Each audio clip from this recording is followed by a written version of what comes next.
আচ্ছা, আমরা লাইভে আছি। আমরা একটু সাউন্ডটা চেক করে নিই প্রথমে। সুমন্তদা, হ্যাঁ, নিশ্চয়ই। শুনতে পাচ্ছ আচ্ছা আমার কথা? আমার সাউন্ডটা শোনা যাচ্ছে? হ্যাঁ, সুমন্তদারটা হ্যাঁ, আগে তোমার দেখা কথা হোক। শোনা যাচ্ছে। একটু তোমরা কেউ কমেন্ট করে জানিও। আমার কাছে ঠিক আছে, আমার কথা শোনা যাচ্ছে ঠিকঠাক ভাবে। একটু আচ্ছা। কেউ কমেন্ট করে জানিও, আমাদের পেজ থেকে একটা কমেন্ট আসুক। সাউন্ড কি ঠিকঠাক শোনা যাচ্ছে? আমরা তাহলেই প্রসিড করব।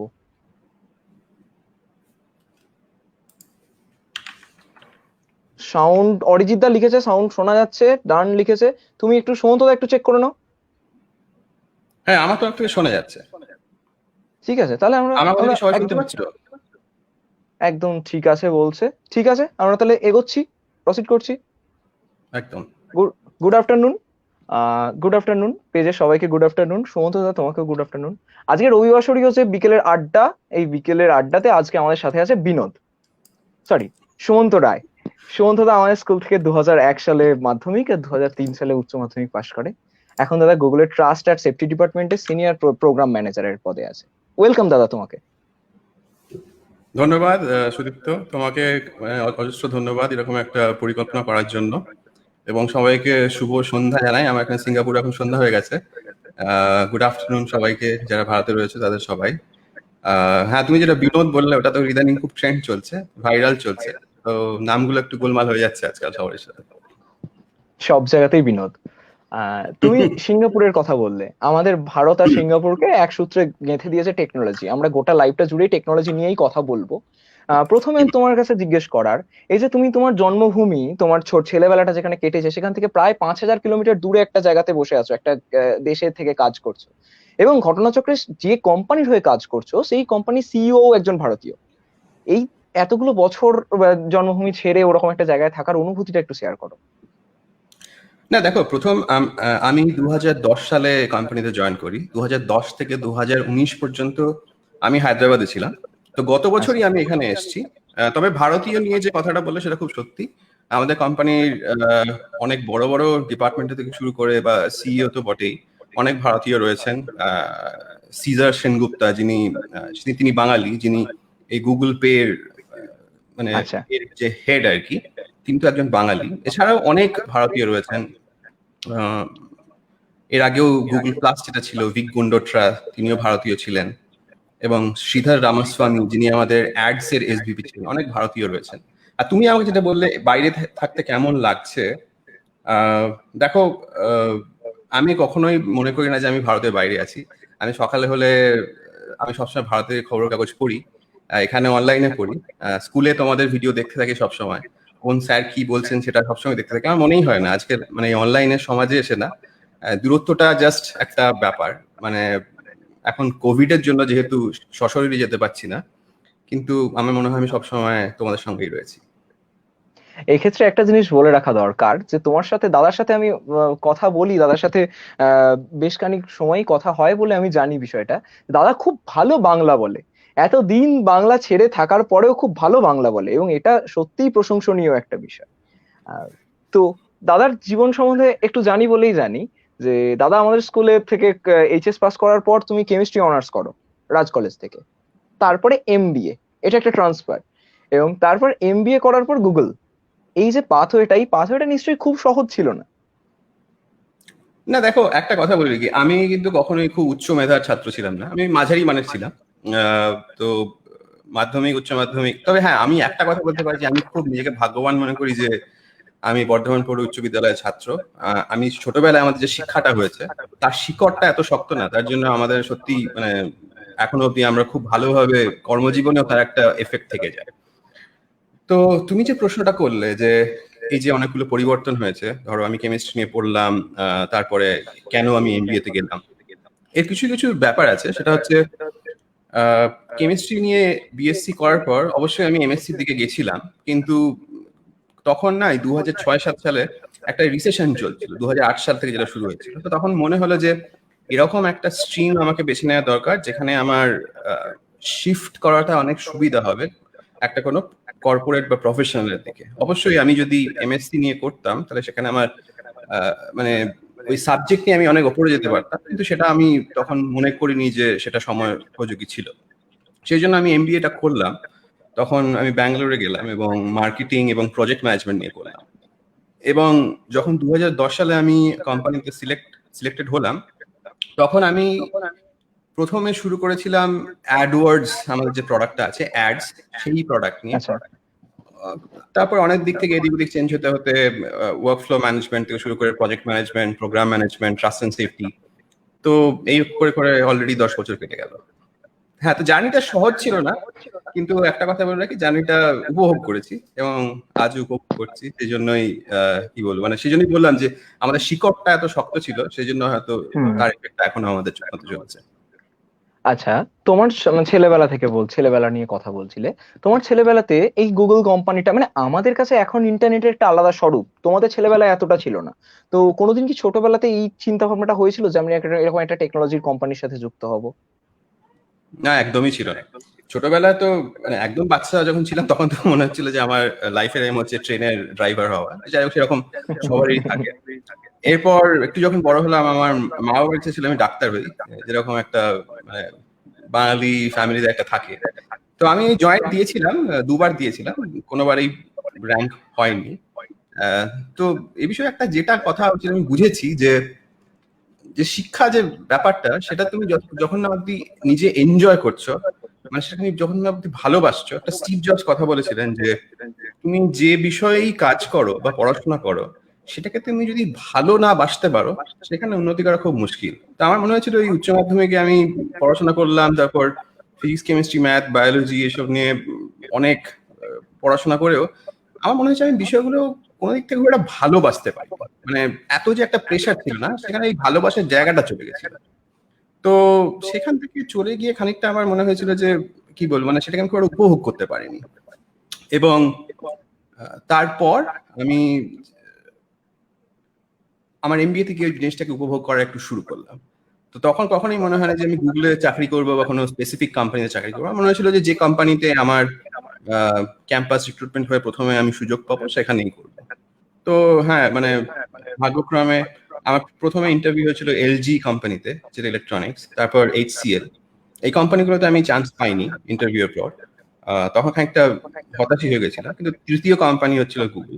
তো সেখানে হয়ে আমি চান্স পাই। তো এটা কখনোই ভাবতে পারিনি আমি যেখানে আমি আসবো। কিন্তু কি বলবো, মানে গুরুজনদের আশীর্বাদে এবং আমার যারা টিচার ছিলেন সেই সময়, তাদের অনেক অনুপ্রেরণায় এটা সম্ভব হয়েছে। আচ্ছা, আমি উল্টোটার কথা বলছি। মানে ধরো তোমার ক্লাস 6 থেকে আজকে ক্লাস 6 এর মধ্যে অনেকগুলো বছরের পার্থক্য। তো একটা ক্লাস 6 এর বাচ্চা যদি এখন ভাবে যে সে গুগলে চাকরি করবে, সে টেকনোলজির কোনো একটা টেকনোলজি কোম্পানিতে চাকরি করবে, তার প্রথম শিক্ষাটা বা প্রথম ধাপটা কি হতে পারে বলে মনে হয় তোমার? একটা কথা বলে রাখি, একটা ক্লাস 6 এর বাচ্চা, তার কাজ নিয়ে একদম ভাবা দরকার নেই। তাকে জাস্ট নিজের শৈশবটা এনজয় করতে দেওয়া উচিত। সে যেরকম ভাবে পড়াশোনা করছে সে সেভাবে করুক। হ্যাঁ, এবার সে যদি নিজে বলে যে আমি কোথাও একটা চাকরি করব, তাকে একটাই তাকে শুধু বলে দেওয়া দরকার যে এটা করার জন্য তোমাকে এই এই জিনিস করতে হবে, কিন্তু এখনই কিছু করার দরকার নেই। তো এটা কি বলে রাখা ভালো। হ্যাঁ, এবার যেটা বলি, কেউ যদি প্রস্তুতি নিতে চায় কোনো স্পেসিফিক কাজ করার জন্য, যেমন মনে করো যারা ডাক্তারি বা ইঞ্জিনিয়ারিং যাবে, তারা তো অবশ্যই উচ্চ মাধ্যমিকের পর তারা সেই পথটা বেছে নেবেন। কিন্তু এখানে আরেকটা কথা বলে রাখা ভালো যে আমাদের মনে একটা খুব মিসকনসেপশন আছে যে হ্যাঁ, আমাদের সবাইকে সায়েন্স নিয়ে পড়তে হবে, তাহলেই আমরা উন্নতি করতে পারবো। এটা কিন্তু সর্বৈব ভুল। এবং আমি যেহেতু গোটা ভারতবর্ষে অনেক জায়গায় গিয়ে কাজ করেছি, এখানে কিন্তু একটা খুব বড় শতাংশ ছাত্রছাত্রী আমি যারা দেখেছি, তারা কিন্তু কমার্স বা ইকোনমিক্স এই বিষয়গুলোকে নিয়ে পড়ে কিন্তু অনেক বড় বড় জায়গায় গেছে। সায়েন্স স্ট্রিম নিয়ে যারা পড়েছে তারা তো ঠিক আছে, তারা ইঞ্জিনিয়ারিং যারা আছে তারা টেক লাইনটায় আছে। ডাক্তার অবশ্যই খুব একটা সম্মানের জায়গায় রয়েছেন, কিন্তু বাকি যারা রয়েছেন তারাও যথেষ্ট ভালো কাজ করছেন। তো এই ক্লাস 6 এর যে ছেলেটি মনে যদি এরকম কোনো প্রশ্ন আসে, তাকে আপাতত কিছু করার দরকার নেই। সে যখন উচ্চ মাধ্যমিক পড়ার পর একটা কোনো স্ট্রিম নিয়ে পড়াশোনা করবে, তখন তাকে একটু কেরিয়ার কোচিং বা মেন্টরিং করা দরকার আছে। যে তুমি পড়াশোনাটা করো, পড়াশোনার সাথে সাথে তুমি তোমার নিজের সফট স্কিলটাকেও একটু গ্রো করো এবং তোমার বিজনেস অ্যাকুইপমেন্টটাকেও একটু নিয়ে আসো। তো এখন একটা প্রবলেম হয় কি বলতো, যে অনেকের মধ্যে টেকনোলজিক্যাল স্কিলসটা অনেক বেশি থাকে, কিন্তু বিজনেস অ্যাকিউমেন্টটা থাকে না, তার জন্য তারা হয়তো গিয়ে এখানে একটা ইন্টারভিউতে খুব একটা ভালো করতে পারে না। তো ওই দুটো জিনিসে যদি একটা ভালো ব্যালেন্স থাকে না, আমি দেখেছি সেই সমস্ত ছাত্রছাত্রীরা খুব জীবনে উন্নতি করে। আচ্ছা, এরকম একটা ইন্টারন্যাশনাল কোম্পানির ইন্টারভিউ ক্র্যাক করার জন্য, গুগল ইন্টারভিউ ক্র্যাক করার জন্য ইংরেজিটা কতটা জরুরি? এটা একটা খুব ভালো প্রশ্ন, কারণ দেখো আমরা যেহেতু আমি যখন পড়েছিলাম বর্ধমান পৌর উচ্চ বিদ্যালয়ে 2001 থেকে, সরি 1991 থেকে 2003 অব্দি, আমরা কিন্তু পুরোটাই বাংলায় পড়েছি। হুম। আমাদের সময় বাংলা প্রাথমিক শিক্ষা বিভাগে বাংলা কিন্তু সাথে সাথে ইংরেজিটা কিন্তু পড়ানো হতো, এরকম নয় যে ইংরেজি পড়ানো হতো না। ক্লাস 5 থেকে তো ইংরেজি ছিলই, কিন্তু ওই যে মানে স্পোকেন ইংলিশ সেটা কখনোই ছিল না কোর্সের মধ্যে। সেটা আমি যখন আমি বিএসসি পড়তে গেলাম কেমিস্ট্রিতে, তখন সেখানে প্রথম আমি ইংরেজিতে সাবজেক্ট ম্যাটারটাকে লেখা সেটা শুরু হলো, কিন্তু কথাটা আমি তখনও বলতে পারিনি। তো আমি যখন এমবিএ এর প্রস্তুতি নিচ্ছিলাম, তখন কলকাতায় কয়েকটা ইনস্টিটিউশনে গিয়ে আমি জাস্ট ওরকম ভাবে একটু শেখার চেষ্টা করতাম। তো ওখানে একজন শিক্ষক ছিলেন, তিনি বললেন যে তোমার যে বিষয়টা খুব পছন্দ, বললেন যে কি পছন্দ তোমার? আমি বললাম যে ভারতীয় ক্রিকেট। তো সেটা নিয়ে তুমি 5 মিনিট ভাবো মনে মনে এবং বলো। আমি দেখলাম ব্যাপারটা কিন্তু খুব সহজ হয়ে গেছে। এই জিনিসটা তুমি অনেক ভালোবাসো, সেটা সম্পর্কে তুমি অনেক কিছু বলতে পারো, এবং তখন ওই ল্যাঙ্গুয়েজটা আর কোনো ম্যাটার করে না। তো একটু অভ্যাস করতে হবে, একটু পড়াশোনা করতে হবে অবশ্যই। হ্যাঁ, এবার তোমার স্পেসিফিক কোয়েশ্চেনটা হচ্ছে ইংরেজিটা কতটা ম্যাটার করে। আমি সত্যি কথা বলতে গিয়ে ইংরেজিটা ম্যাটার করে, মানে খুব হাই কোয়ালিটি ইংলিশ তোমাকে বলতে হবে না, বাট তোমার ফ্লুয়েন্সিটা থাকা দরকার। কিন্তু সেটা খুবই সহজ একটা বিষয়, সেটা প্র্যাকটিসের সঙ্গে সঙ্গে চলে আসবে। আমি তো আয়নার সামনে দাঁড়িয়ে দাঁড়িয়ে বলতাম, যেহেতু আমার কখনো আমি ইংরেজিতে কথা বলিনি কারোর সাথে সাথে। তো আমার প্রথম দিকটায় আয়নার সামনে দাঁড়িয়ে দাঁড়িয়ে সকালে হ্যান্ড করে কথা বলতাম মিনিট 10-15 করে, সেই করতে করতে অভ্যাস হয়ে যায়। তো আর এমবিএ 2 বছর খুব তোমার কাজে লেগেছে। সেই সময় পড়াশোনার থেকেও টিমের মধ্যে যারা থাকতো, এই টিম ওয়ার্ক বলে একটা বিষয় ছিল, সেই বিষয়টা কিন্তু সবারই সাথে সাথে ইংরেজিতে কথা বলে বলে একটা বেশ ভালো কি বলবো ফ্লুয়েন্সি এসে গেছিল। তো ইন্টারভিউতে যাওয়ার সময় তোমাকে খুব ভালো কোয়ালিটি ইংরেজি না বলতে পারলেও একটু ফ্লুয়েন্সিটা থাকা দরকার। আচ্ছা আচ্ছা, তোমাকে একটু অফ দি টপিক একটা কথা বলে দিই। তোমাকে আমি লিংকটা প্রাইভেট চ্যাটে দিয়ে দিয়েছি, ভিডিওর লিংকটা তোমাকে প্রাইভেট চ্যাটে দিয়ে দিয়েছি। আচ্ছা আচ্ছা আচ্ছা, ধন্যবাদ ধন্যবাদ। আচ্ছা, তুমি একটা কথা একটু আগেই বলছিলে যে মানে ইঞ্জিনিয়ারিংটা তো খুব স্পেসিফিক হয়ে গেল, সায়েন্স স্ট্রিম ছাড়া অন্যান্য স্ট্রিম থেকেও এরকম একটা টেকের কোম্পানিতে যাওয়া যায়, তাই তো? মানে অন্যান্য স্ট্রিম থেকে পড়ে তারপরে তারা এরকম একটা টেকনোলজির কোম্পানিতে চাকরি পেতে পারে। এই ধারণাটা অনেকের মধ্যেই আছে যে ইঞ্জিনিয়ার না হলে গুগলের মতো একটা কোম্পানিতে চাকরি পাওয়া যায় না। তো কি কি ডিপার্টমেন্টে বা কি কি চাকরি ঠিক পাওয়া যায় অন্যান্য যদি স্ট্রিম থেকে যেতে চায়? দেখো, আমাদের কোম্পানির কথা যদি আমি বলি, আমাদের কোম্পানিতে কিরকম ধরনের কাজ হয়। প্রথম হচ্ছে ইঞ্জিনিয়ার দু ধরনের হয়। সফটওয়্যার ইঞ্জিনিয়ার যারা ডেভেলপ করে, আর সাইট রিলায়েবিলিটি ইঞ্জিনিয়ার যাদেরকে টেস্টার বলা হয় অন্য ক্ষেত্রে, বা যারা তোমার ডেটা সেন্টার মেনটেন করে এক্সেট্রা। এছাড়াও অনেক রোল আছে, যেমন product manager, programme manager, project manager. এগুলো পুরো ইঞ্জিনিয়ারিং এর দিকে চলে গেল। এবার নন ইঞ্জিনিয়ার যদি দেখো, সেখানে আছে তোমার marketing, sales, legal, corporate development, finance, real estate. এছাড়াও অনেক ধরনের ডিপার্টমেন্ট আছে যাদের ক্ষেত্রে টেক বা সায়েন্সটা কিন্তু কোনো একটা লিমিটেশন নয়। তো এখানে তুমি যে কোনো স্ট্রিম থেকে গিয়ে দিতে পারো। ইনফ্যাক্ট মানে আমাদের কোম্পানিতে এরকম রুলও আছে, যদিও সেটা মানে বাস্তবে হওয়া খুব একটু অসম্ভব, তবু এরকম আছে। মনে করো তুমি যদি একটা প্রোডাক্ট ম্যানেজার হতে চাও, তোমাকে নেসেসারিলি কিন্তু ইঞ্জিনিয়ারিং ডিগ্রি নাও থাকলে হবে। তুমি যদি কোডিং এর একটা ইন্টারভিউ ক্র্যাক করতে পারো, তুমি যদি নিজে পার্সোনালি পড়াশোনা করে একটু কোডিং নিয়ে পড়াশোনা করে সেটাকে ক্র্যাক করতে পারো, তুমি যেতে পারো, কোনো অসুবিধা নেই। তবে যেগুলো ওই প্রথম দুটো কথা বললাম, সফটওয়্যার ইঞ্জিনিয়ার আর সাইট রিলায়েবিলিটি ইঞ্জিনিয়ার, ওইগুলোর জন্য শুধু তোমার ইঞ্জিনিয়ারিং ডিগ্রিটা লাগে, ম্যান্ডেটরি। বাকি কিন্তু যতগুলো রোলের কথা বললাম তাদের ক্ষেত্রে ইঞ্জিনিয়ারিং ডিগ্রিটা কোনো রকম ভাবে ম্যান্ডেটরি নয়, ইভেন সায়েন্স ডিগ্রিটাও ম্যান্ডেটরি নয়। আচ্ছা, এরপরে যে প্রশ্নটা, যে তুমি এমন একটা কোম্পানিতে আছো যেই কোম্পানিটা নিয়ে আমাদের ধোঁয়াশার আগ্রহ দুটোই মারাত্মক। 10 বছর ধরে কোম্পানিটাতে আছো, সেই কোম্পানিটার একেবারে চেঞ্জ গুলো দেখেছো, প্রত্যেকটা চেঞ্জ ভেতর থেকে দেখেছো। তো সেগুলো একটু বলো, কি কি পরিবর্তন হলো 10 বছরে গুগলের? দেখো, পরিবর্তন অনেকটাই হয়েছে, কারণ গত 10 বছর পৃথিবীটাও কিন্তু অনেক পরিবর্তিত হয়েছে। আর ইন্টারনেট তো সব থেকে স্পিডে পরিবর্তন হয়েছে, তাই আমি অনেকগুলো পরিবর্তন দেখেছি। প্রথম হচ্ছে তোমার, তুমি যদি বলো এমপ্লয়ি স্ট্রেংথ, যেটা আমি যখন 2010 সালে কাজ শুরু করি, তখন মোটামুটি 25 থেকে 30 হাজার মতো এমপ্লয়ি ছিল। আজকে 2010 সালে, 2020 সালে সেই এমপ্লয়ি সংখ্যা প্রায় 1,20,000-এর ওপরে। মানে তুমি বলতে পারো 4 থেকে 5 গুণ বেড়ে গেছে, সেটা খুব একটা চেঞ্জ। দ্বিতীয় কথা হচ্ছে, মানে কাজের যে নেচার সেটা অনেক চেঞ্জ হয়ে গেছে। অনেক ডিপার এবং অনেক স্পেসিফিক কাজ আজকাল হচ্ছে। 2010 সালেও কিন্তু গুগল একটা মানে ইয়াং কোম্পানি ছিল, অনেক কিছু এক্সপেরিমেন্ট চলতো, কিছু জিনিস ছিল, করছিল না। তখন মেইন রেভিনিউ সোর্সটা ছিল কিন্তু অ্যাডস। আজকে 2020 সালে অ্যাডস ছাড়াও আজকে আমাদের ক্লাউড হচ্ছে একটা অন্যতম বড় বেট। তো ক্লাউড নিয়ে অনেক কাজ হচ্ছে, এবং আমি যে ডিপার্টমেন্টে আছি, ট্রাস্ট এন্ড সেফটি, সেটা কিন্তু একটা খুব একটা বড় রোল নিয়েছে। অফকোর্স লিগালও একটা খুব বড় জায়গা আছে। এবং আমাদের যে কনজিউমার প্রোডাক্ট পোর্টফোলিওটা, সেটা 2010 এবং 2020-র মধ্যে অনেকটা পার্থক্য। তখন আমাদের ক্লাসিক গুগল চ্যাট ছিল, আজকে তুমি দেখো গুগল মিট, হ্যাঁ। হ্যাংআউটস, ডুও, এইগুলো আমাদের তথাকথিত কমিউনিকেশনস প্রোডাক্ট। এছাড়াও আমাদের গুগল ম্যাপস এর গ্রোথ প্রচুর হয়ে গেছে। 2010 সালে তুমি যদি বর্ধমানকে ম্যাপে দেখতে, খুব একটা অন্য রকমের চেহারা দেখতে পেতে, কিন্তু আজকে দেখবে অনেক রিচ যে ডেটাটা তুমি পাচ্ছ ম্যাপের মধ্যে, প্রত্যেকটা অলিগলিতে গিয়ে যে ল্যাটিটিউড লঙ্গিটিউড ডেটাটা পাচ্ছ, সেটা কিন্তু অনেক ডিপ। তো এগুলো অনেক চেঞ্জ হয়েছে। তবে গুগলের যে ফান্ডামেন্টাল প্রিন্সিপাল গুলো, সেটা হচ্ছে 3টে ভ্যালুজ আছে আমাদের: respect the user, respect each other, and respect the opportunity. এইগুলো কিন্তু চেঞ্জ হয়নি, এবং আমার মনে হয় এইগুলো, এই যে ফান্ডামেন্টাল প্রিন্সিপাল, এই 3টে কিন্তু চেঞ্জ হওয়ারও কথা নয়। একদমই তাই।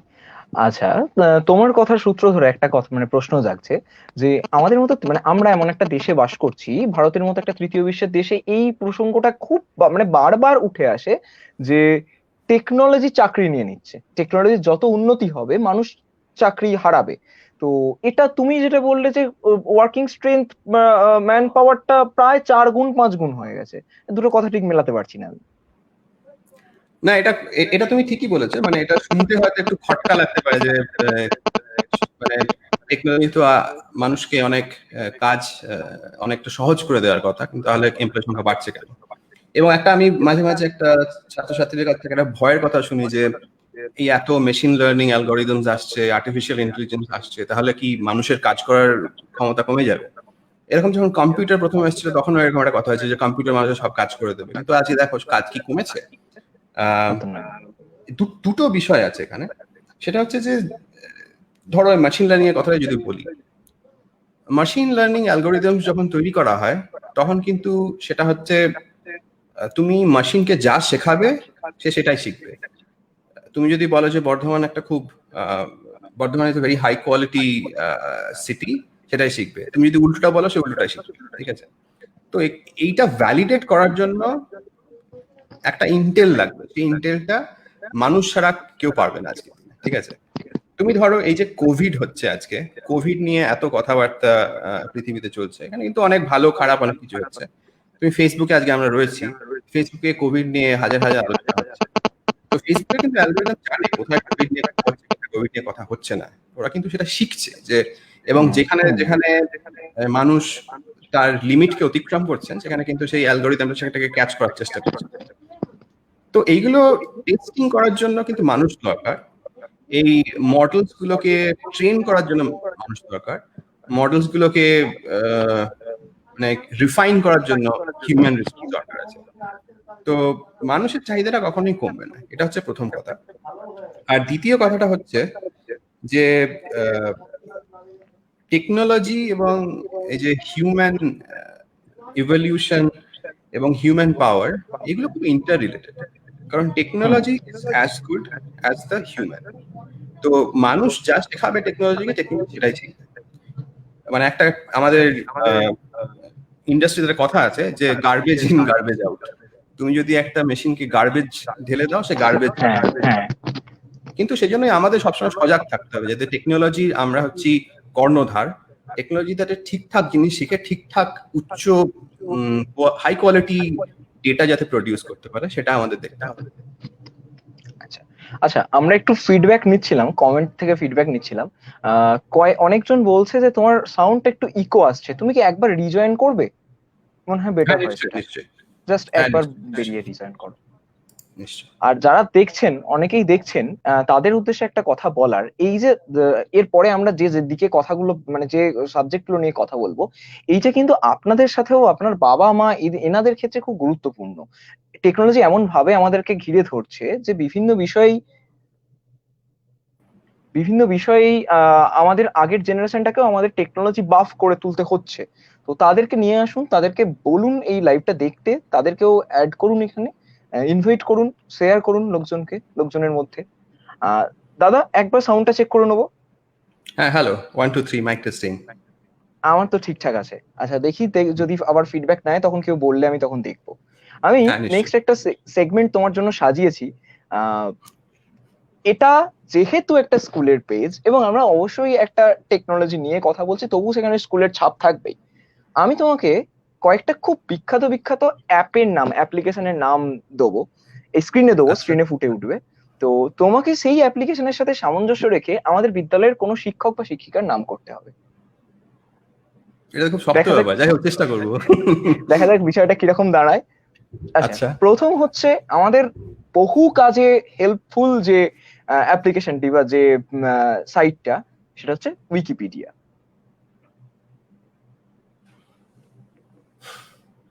দেখো, প্রথম কথা হচ্ছে স্কুলে যা শিক্ষা পেয়েছি, শিক্ষক শিক্ষিকার সবাই যা ছিলেন, সবাই আমার কাছে উইকিপিডিয়া। তো কাউকে ছেড়ে কারো স্পেসিফিক নাম করাটা বোধহয় এভাবে ঠিক হবে না।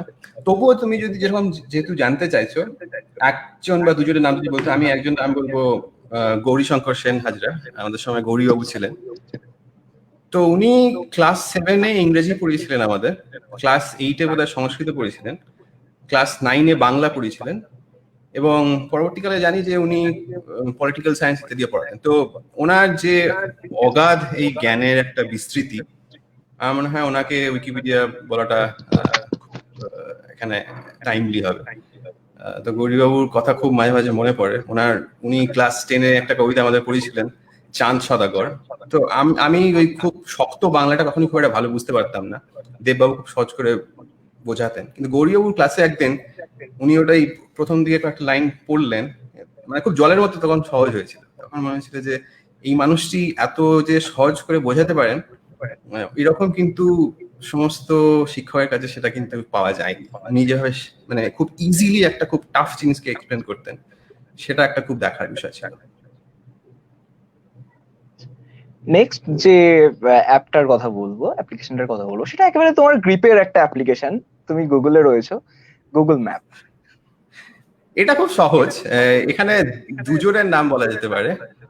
প্রথম হচ্ছেন জয়তী ভট্টাচার্য ম্যাডাম।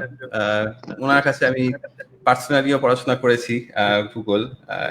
ওনার সত্যি বলতে কি, ওনাকে আমি খুবই ভয় পেতাম, এখনো হয়তো ভয় পাবো রাস্তা দেখা হলে, কিন্তু খুব সহজ করে উনি ভূগোলটা শিখিয়েছিলেন। তো ম্যাপ কথা মনে পড়লে ম্যাডামের কথা মনে পড়বেই। এবং অবশ্যই কৌশিক বাবু যখন জয়েন করেছেন স্কুলে, তখন আমরা ছাত্র ছিলাম। এবং আমার খুব মনে আছে ভালো করে, একদিন আমি স্কুল যাচ্ছিলাম, মা আমাকে হাত ধরে নিয়ে যাচ্ছিল, কৌশিক বাবু রিক্সা করে আসছিলেন, উনি আমাকে দেখেই তুলে নিলেন, এবং তারপর থেকে যে একটা খুব ডিপ রিলেশন তৈরি হয়েছিল, সেটা কিন্তু ভোলার নয়। এবং কৌশিক বাবু বরাবরই আমি দেখেছি ছাত্র সমাজে খুবই favourite, because of the way he delivers. ওনার ডেলিভারিটা কিন্তু খুব সচ্ছল, এবং ভূগোলের মতো এরকম একটা তথাকথিত মানে খুব একটা বেশি রস নেই সাবজেক্টটা, কিন্তু খুব সরস ভাবে ওটাকে বানিয়েছে। তো গুগল ম্যাপস এর কথা বললে এই দুজন স্টলওয়ার্ডস এর কথা অবশ্যই মনে আসবে। আচ্ছা, তোমার বাড়িতে কোনো পুরনো জিনিস আছে নাকি? কারণ পরবর্তী অ্যাপ হচ্ছে ওএলএক্স। এই দেখো, এই ওএলএক্স হচ্ছে কেনাকাটা বিক্রি এসব। তো আমার মনে হয় শিক্ষাটা না খুব একটা ট্রানজাকশনাল বিষয় না। তো ওই ওএলএক্স এর সাথে আমি কোনো শিক্ষককে ঠিক রিলেট করতে পারছি না, আমাকে এটা অমিট করতে হবে। আচ্ছা, তাই হোক। আচ্ছা, পরবর্তীটা তো খুব ফেভারিট, মানে সবারই খুব ফেভারিট এখনকার জেনারেশনে, পাবজি। খেলাধুলা জানো তো, ওই ফিজিক্যাল সায়েন্স বিষয়টা আমি খুব একটা কোনোদিনই ভালো ছিলাম না, খুব একটা ফিজিক্যাল অ্যাক্টিভিটিও করিনি, মানে ওই মাঠে একটু একটু দৌড়াদৌড়ি ছাড়া। তো সজল বাবু ছিলেন আমাদের সময়, সজল বাবু মানে ইনসিডেন্টালি উনি আমাদের ব্যাটসম্যান সৌরভ ব্যানার্জি ওর বাবা, তো ওনার সাথে আমাদের খুবই একটা ডিপ রিলেশন, ওনাকে ভয়ও পেতাম। এবং যখন একটু বড় হলাম উনি আমাদের অনেক কাছে করে নিলে, তো পাবজি বললে আমার অবশ্যই সজল বাবুর কথা মনে পড়লো। আচ্ছা, পরবর্তীতে হচ্ছে এই লকডাউনের ফেজ চলছে 5 মাসে, সব থেকে হার্ট থ্রোব যে অ্যাপটি, মানে হার্ট থ্রোব বলতে গেলে টিচারদের কাছে হার্ট থ্রোব, স্টুডেন্টদের কাছে একদমই নয়, সেটা হচ্ছে জুম। জুম জুম মানে হচ্ছে তোমার ভিডিও, ভিডিও হচ্ছে কমিউনিকেশন। কার কমিউনিকেশন খুব ভালো লাগতো? আমাদের ক্লাস 7-এর, আমাদের 7B-তে ছিলাম যত মনে পড়ে, ক্লাস টিচার ছিলেন শিশির রায় মহাশয়। তো উনি যা ইতিহাস পড়িয়েছিলেন এবং বাংলা পড়িয়েছিলেন, আমার মনে হয় ওনার মতো কমিউনিকেশন খুব কম জনেরই আছে।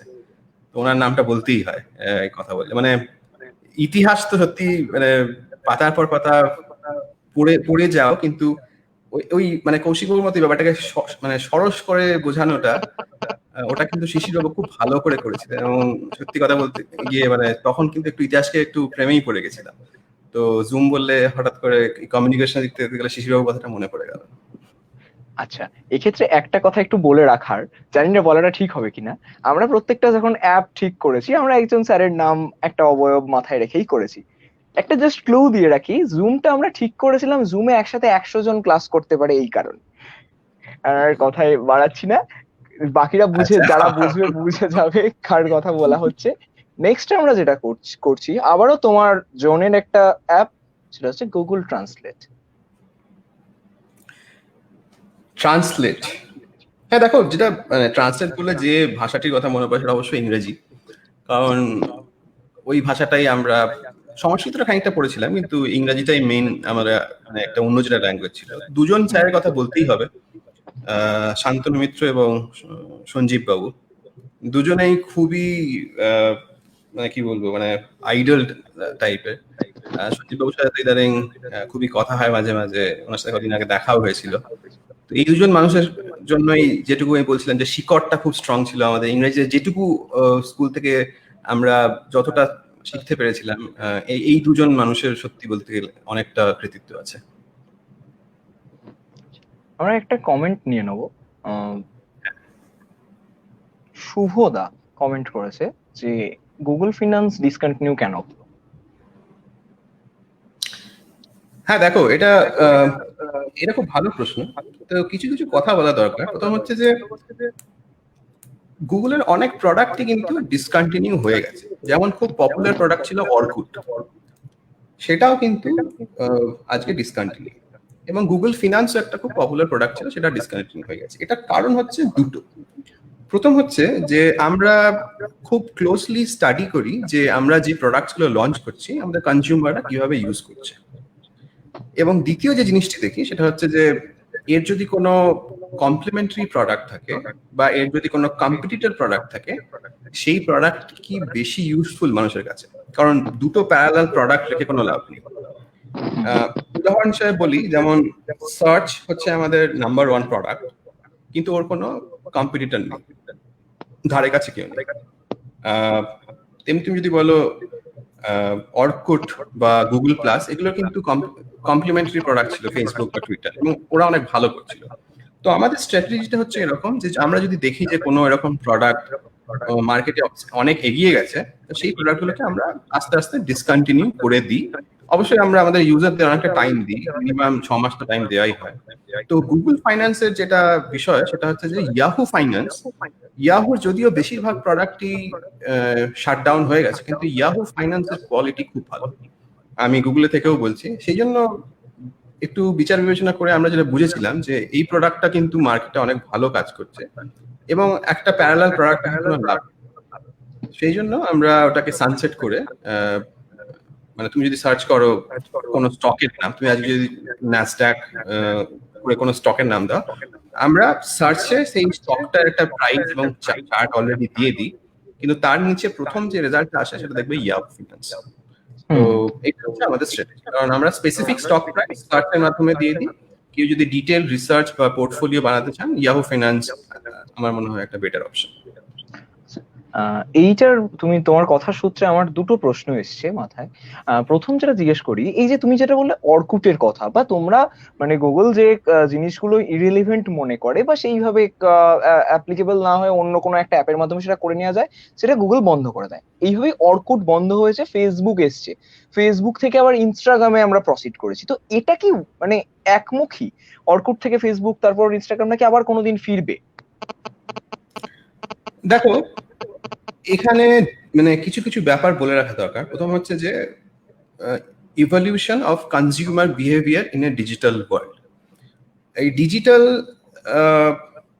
মানে পৃথিবীতে মানুষের ইভলিউশনটা একটু অন্যরকম। এখানে এই ডারউইনের তত্ত্ব ঠিক খাটে না। 2010 সালে ইনস্টাগ্রাম ছিল, মানে এটা একটা স্ট্যান্ড অ্যালোন অ্যাপ ছিল। পরবর্তীকালে ফেসবুক এটাকে কিনে নেয়। তেমনি ইউটিউব ওর নিজের কোম্পানি ছিল, 2006 সালে গুগল সেটাকে কিনে নেয়। তো মানুষের আজকে যে মুভমেন্টটা হচ্ছে ডিজিটাল ওয়ার্ল্ডে, প্রথম ছিল সোশ্যাল শেয়ারিং, সেখানে টেক্সট ইত্যাদি, তারপরে সেটা আস্তে আস্তে মিডিয়াতে চলে এলো। মানে যেটা তোমার ইউটিউব বলো বা ইনস্টাগ্রাম বলো বা অন্য কোনো ডিজিটাল ফটো ফরম্যাট ইত্যাদি, বা পিন্টারেস্ট কিছুদিন আগে খুব একটা ভাইরাল ব্যাপার। তো এই বিষয়টা আমার যেটা মনে হয় যে এটা একমুখী বা মানে বিপরীতমুখী, এটা ঠিক বলা ঠিক হবে না। এটা ডিপেন্ড করে কনজিউমার বিহেভিয়ারের উপর, এবং কোন জিনিসটা মানুষের খুব রেলেভেন্ট সেটার উপর ডিপেন্ড করছে। যেমন ধরো, ইউটিউব হচ্ছে একটা ভিডিও প্ল্যাটফর্ম, তুমি যে কোনো লেন্থের ভিডিও বানাতে পারো। কিন্তু কিছুদিন আগে, এখন যদিও ব্যান হয়ে গেছে, টিকটক খুব পপুলার হয়ে গেছিল। তো ওই ফরম্যাটটা এখন মানুষের কাছে খুব সময় উপযোগী মনে হয়। তো ওই ফরম্যাটস গুলো চেঞ্জ হতেই থাকে, তার সাথে সাথে কোম্পানিদের নিজেকেও ইভলভ করতে হবে। আচ্ছা, এই যে একমুখীকরণের কথা বলছিলাম, এটা নিয়ে একটা বিষয় যে আমরা মানে আমাদের যা এখন লাইফস্টাইল, সেখানে তুমি যখন টিকটকের কথাটা তুললে, আস্তে আস্তে এই যে মানে ভিডিও বা যে কোনো মিডিয়া যেটা দেখার যে টাইম স্প্যানটা, সেটা আস্তে আস্তে কমতে থাকছে। আমরা আগে 2.5 ঘন্টার মুভি দেখতাম, সেখান থেকে শর্ট মুভি এলো, এখন পকেট ফিল্ম আসছে। টিকটক বা ফেসবুকে 15 সেকেন্ড 20 সেকেন্ডের ভিডিও দেখা যাচ্ছে, 1 মিনিটের ভিডিও দেখা যাচ্ছে ম্যাক্সিমাম, রোস্টিং ভিডিও দেখা যাচ্ছে 4-5 মিনিটের। তো এইটাও কি আস্তে আস্তে স্প্যানটা যখন কমতে কমতে থাকবে, তার সাথে সাথে ইমোশনটাও কমতে কমতে থাকছে? আমি তোমাকে মানে অ্যাজ অ্যান এমপ্লয়ি নয়, অ্যাজ আ হিউম্যান জিজ্ঞেস করবো যে এইটা কিভাবে দেখছো? এটা দেখো সব ক্ষেত্রেই প্রযোজ্য সমাজে। তুমি যদি দেখো, টেস্ট ক্রিকেট থেকে ওয়ান ডে থেকে শুরু করে 2020 লেন্থটা কিন্তু কমে গেছে, মানুষের ধৈর্যটা কমে গেছে, কিন্তু ওই 2020 যে মানে উত্তেজনাটা এবং তার যে এক্সাইটমেন্টটা, সেটা কিন্তু অনেক বেশি। অ্যাড্রেনালিন রাশটা কিন্তু অনেক বেশি হচ্ছে। তো মানুষের এখন যত আমরা উন্নতির দিকে যাচ্ছি, তখন মানুষ কম সময়ে বেশি রিটার্ন, এটা একটা বরাবরেরই একটা অভ্যাস হয়ে দাঁড়াচ্ছে। তো এই ডিজিটাল জগতে কোনো ব্যতিক্রম। তবে বলে রাখি, হাই কোয়ালিটি কন্টেন্ট, সেটা টেস্ট ক্রিকেটই হোক বা 3 ঘন্টার একটা সিনেমা হোক, সেগুলোর জায়গা সবসময় ছিল এবং থাকবে। থাকবে। কোয়ালিটি সবসময় থাকে। কোয়ালিটি জিনিসের নিয়ে কোনো চিন্তা করার দরকার নেই, তার লেন্থ যতই হোক না কেন। হাই কোয়ালিটি জিনিস মানুষ সবসময় দেখবে। আচ্ছা, আমার যে দ্বিতীয় প্রশ্নটা ছিল তোমার কথার পরিপ্রেক্ষিতে, তুমি বলছিলে যে তোমার এখন যদি গুগল সার্চ একটা মানে ব্যাপক সার্চ ইঞ্জিন এবং নাম্বার 1 সার্চ ইঞ্জিন, তো এই ইঞ্জিনে যখন তুমি আমরা ফিনান্সের কিছু একটা লিখে সার্চ করব, সেখানে ইয়াহু ফিনান্সটাকে বেশি রেলিভেন্ট বলে ওটা প্রথমে দেওয়া হয়। আমার প্রশ্ন হচ্ছে যে যে কোনো একটা সার্চের ক্ষেত্রে গুগল কি করে ঠিক করে যে কোনটা প্রথমে, মানে কোন রেজাল্টটা প্রথমে আসবে তারপরে কোনটা আসবে, এটা কিভাবে ঠিক করে? হ্যাঁ, এটা খুব ভালো প্রশ্ন। দেখো, র্যাঙ্কিং এটা খুব একটা কমপ্লেক্স ব্যাপার, ঠিক আছে? এর জন্য একটা অ্যালগোরিদম আছে যেটার নাম হচ্ছে পেজ র্যাঙ্ক, যেটা আমাদের কোম্পানিতে আবিষ্কার করা হয়েছিল বহুদিন আগে। তো এখানে কি হয়, খুব সহজভাবে বলতে গেলে 3টে জিনিস কাজ করে: ওয়েবসাইটের কোয়ালিটি, ওয়েবসাইটের রেলেভেন্স এবং ওয়েবসাইটের ট্রান্সপারেন্সি। এই তিনটে জিনিসের ওপর তোমার পেজ র্যাঙ্কটা ডিটারমাইন হবে। এছাড়াও অনেক হাজার হাজার ফ্যাক্টরস আছে, কিন্তু এই তিনটে হচ্ছে মেইন ফ্যাক্টর। তো র্যাঙ্কিংটা কি করে হয়? র্যাঙ্কিংটা তিনটে জিনিসের আমি বলবো রেজাল্ট। প্রথমে হচ্ছে ক্রলিং। তো আমাদের কোম্পানির বটস আছে, গুগল বটস। তুমি যদি মনে করো কোনো ওয়েবসাইট তৈরি করো, মনে করো আজকে আমরা দুজনে মিলে 10টা ওয়েবসাইট তৈরি করলাম। 10টা ওয়েবসাইটের মধ্যে আমরা কিছু কিছু গুগল মেটা ডেটা দিয়ে দিলাম। ওইটা দিয়ে দেওয়ার পরে কি হবে যে গুগল বট ওই সাইটটাকে ক্রল করতে শুরু করবে। যখন ওটা ক্রলিং হয়ে গেল, ক্রলিং হয়ে যাওয়ার পর সেটা ইন্ডেক্সিং এ যায়। যদি আমাদের 10টা ওয়েবসাইটই ফটো শেয়ারিং হয়, তখন ওই তিনটে ফ্যাক্টর আগে যেটা বললাম, ট্রান্সপারেন্সি, কোয়ালিটি আর রেলেভেন্স, ওর উপর ডিপেন্ড করে এই অ্যালগরিদম ওটাকে র্যাঙ্ক করবে যে কোনটা প্রথম কোনটা দ্বিতীয়। এরকম হাজার হাজার কোটি কোটি ওয়েবসাইট আছে, সেই র্যাঙ্কিং প্রতি মুহূর্তেই হয়ে চলেছে। তো ওই ক্রলিং আর ইন্ডেক্সিং এই ব্যাপারটা প্রতিনিয়ত হয়ে চলেছে। তাই তোমার পেজের কোয়ালিটি যত ভালো হবে, তোমার পেজের রেলেভেন্স যত ভালো হবে, এবং পেজটা যত বেশি ট্রান্সপারেন্ট হবে, এবং এছাড়াও লিঙ্ক শেয়ারিং এক্সেট্রাও আছে, তো সেগুলো যত ভালো কোয়ালিটির হবে তত তোমার পেজ ভালো র্যাঙ্কের দিকে যাবে। এইভাবেই আমরা ডিসাইড করি। আচ্ছা, একটা প্রশ্ন এসছে, এইটা রেলিভেন্সের সাথে রেলিভেন্ট, সেই জন্য আমি নিয়ে নিচ্ছি যে ক্লিকটা কি র্যাঙ্কিং কে এফেক্ট করে? হ্যাঁ, করে, খুব ভালোভাবেই করে। মানে দু রকমের ক্লিকের কথা বলি, একটা হচ্ছে অ্যাড ক্লিক আর একটা হচ্ছে এমনি তোমার সাধারণ সার্চ ক্লিক। অ্যাড ক্লিকস এর ক্ষেত্রে কি হয়, একটা বিষয় থাকে যেটার নাম হচ্ছে ক্লিক থ্রু রেট, সিটিআর, ঠিক আছে? তো তুমি যদি মনে করো 5টা অ্যাড দিয়েছো, তার মধ্যে 2টোতে মানুষ বেশি ক্লিক করছেন, তোমার ক্লিক থ্রু রেটটা বেশি হবে। তোমার ক্লিক থ্রু রেট যত বেশি হবে, তোমার অ্যাড র্যাঙ্কটা তত ভালোভাবে এফেক্ট করবে। তো তুমি যদি এমন একটা অ্যাড টেক্সট লেখো যেখানে মানুষ ক্লিকই করছেন না, বা এমন একটা অ্যাডের ইমেজ দিয়েছো যেখানে মানুষ ক্লিক করছেন না, তার মানে এটা রেলেভেন্ট নয়, এটাতে মানুষ ইন্টারেস্টেড নয়, ওইটা তখন র্যাঙ্ক কমে যাবে। এটা খুব সাধারণ একটা ফর্মুলা। দ্বিতীয় কথায় আসি, যেটা হচ্ছে তোমার সার্চ র্যাঙ্কিং এর যেটা কথা বললে, সেখানে ক্লিক হচ্ছে একটা ফ্যাক্টর, কিন্তু এছাড়াও অনেক ফ্যাক্টর আছে। সেই ক্লিকটা করে যদি মানুষ সেই ওয়েবসাইটে ধরো 10-15 সেকেন্ডের বেশি থাকেন, তখন তার গুণগত মানটা অনেক বেড়ে যায়। তুমি সেটা গুগল অ্যানালিটিক্স দিয়ে ট্র্যাক করতে পারো, যে বাউন্স রেট বলা হয় এটাকে। মানে তুমি যদি কোনো একটা ওয়েবসাইটে গিয়ে সঙ্গে সঙ্গে পেজটা বন্ধ করে দিলে, তখন সেটা হাই বাউন্স রেট। মানে বলি, একটা উদাহরণ দিই। ধরো তুমি সার্চ করেছো যে বর্ধমানে কোথায় ফুলের দোকান আছে, ঠিক আছে? এবার তুমি একটা ওয়েবসাইট পেলে, ওয়েবসাইটে গিয়ে তুমি দেখলে যে ওটা কিন্তু ওটার সাথে ফুলের কোনো সম্পর্ক নেই, ওখানে অন্য কিছু জিনিস বিক্রি করা হচ্ছে, তুমি সঙ্গে সঙ্গে সেটা বন্ধ করে দিলে। তো ওই ওয়েবসাইটটা তখন হাই বাউন্স রেট হয়ে গেল, তখন তোমার ওই ক্লিক, যদিও ক্লিকটা হলো কিন্তু বাউন্স রেটটা কমে গেল, তাই তার কোয়ালিটিটা বা গুণগত মানটা একটু কমে গেল। তো যিনি প্রশ্নটা করেছেন তাকে বলি যে হ্যাঁ, ক্লিকের সাথে গুণগত মান বা রেলেভেন্সের সম্পর্ক আছে, কিন্তু এছাড়াও অনেক কিছু সম্পর্ক আছে। আচ্ছা, তোমার কথার রেস ধরে একটা কমেন্ট এসেছিল, আমি সেটা হাইলাইট করি একটু। Google's focus on technology development coming apart from. হ্যাঁ, এই স্বরূপ করেছে প্রশ্নটা। তো স্বরূপ খুব ভালো প্রশ্ন করেছো। এটা স্বরূপ আমাদের ব্যাচে করেছিস। আচ্ছা, তো দেখ, এখানে কতগুলো বিষয় আছে। Technology focus apart from Google Cloud, ঠিক আছে? এবার দুটো বিষয় আছে, একটা হচ্ছে যে টেকনোলজি ফোকাস ফর বিজনেস আর টেকনোলজি ফোকাস ফর কনজিউমার, ঠিক আছে? বিজনেসের দিক থেকে যদি দেখিস, তখন দেখবি যে ক্লাউডটা হচ্ছে একটা, মানে আমাদের মেন একটা বেট বলতে পারিস। সেক্ষেত্রে আমরা অনেক করছি ক্লাউডের দিক থেকে শুরু করে তোর প্রথমে যেমন কম্পিউট ইঞ্জিন, এগুলো বেশি করে আমরা এখন দেখছি। সেছাড়াও পাবলিক ক্লাউড, অ্যানথস আমরা লঞ্চ করছি, সেগুলো কাজ, এবং সেগুলো একটা মনিটাইজেশনের প্রধান ইঞ্জিন।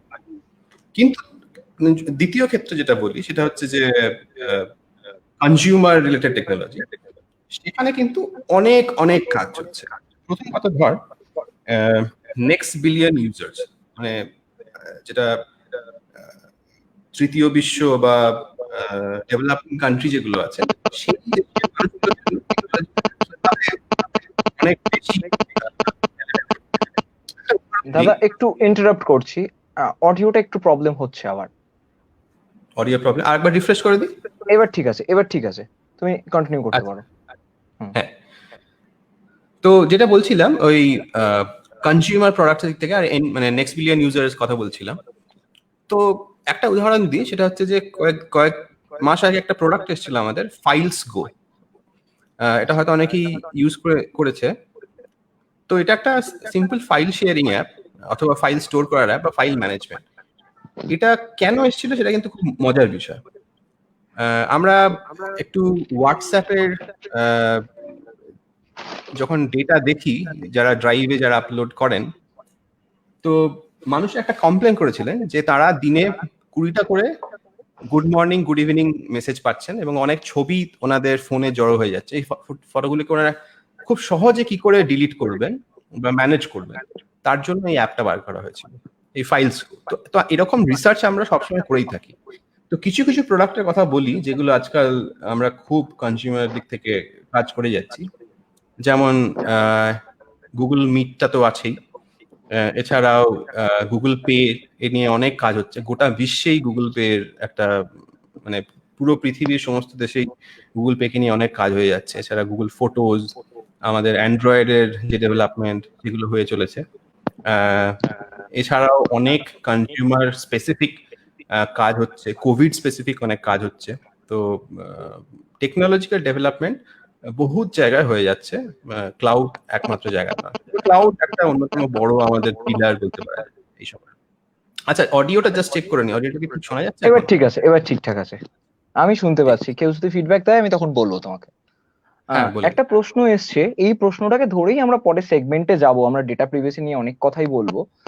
সেটা হচ্ছে ফেসবুক, হোয়াটসঅ্যাপ আর ইনস্টাগ্রাম লিংক হয়ে গেছে। তো এই লিংক হয়ে যাওয়ার পর, এই তিনটে ব্যাপার ইন্টারলিঙ্কড হয়ে যাওয়ার পর ডেটা প্রিভেসিতে কিরকম এফেক্ট পড়ছে, জাস্ট একটা এখানে রেফারেন্স দিয়ে দেওয়া, যে কয়েকদিন আগেই ফেসবুকের সিইও এসে প্রকাশ্যে ক্ষমা চেয়েছেন এবং স্বীকার করেছেন যে ডেটা লিক হচ্ছে। ফেসবুক কতটা সেফ? হ্যাঁ, এই প্রথম কথা বলে রাখি, আমি ফেসবুকের যেহেতু এমপ্লয়ি নই, ওদের ইন্টারনাল বিষয়টা খুব একটা আমি ভালো জানি না। আমি বাইরে থেকে একজন অবজারভার হিসেবে যেটা বলতে পারি, এবং জেনারেল ডেটা প্রাইভেসি নিয়ে কিছু কথা এখানে বলে রাখা ভালো। দেখো, প্রথম তুমি যেটা বললে কংগ্রেশনাল হিয়ারিং যেটা হয়েছিল, ওখানে কিন্তু 4জনকে ডাকা হয়েছিল।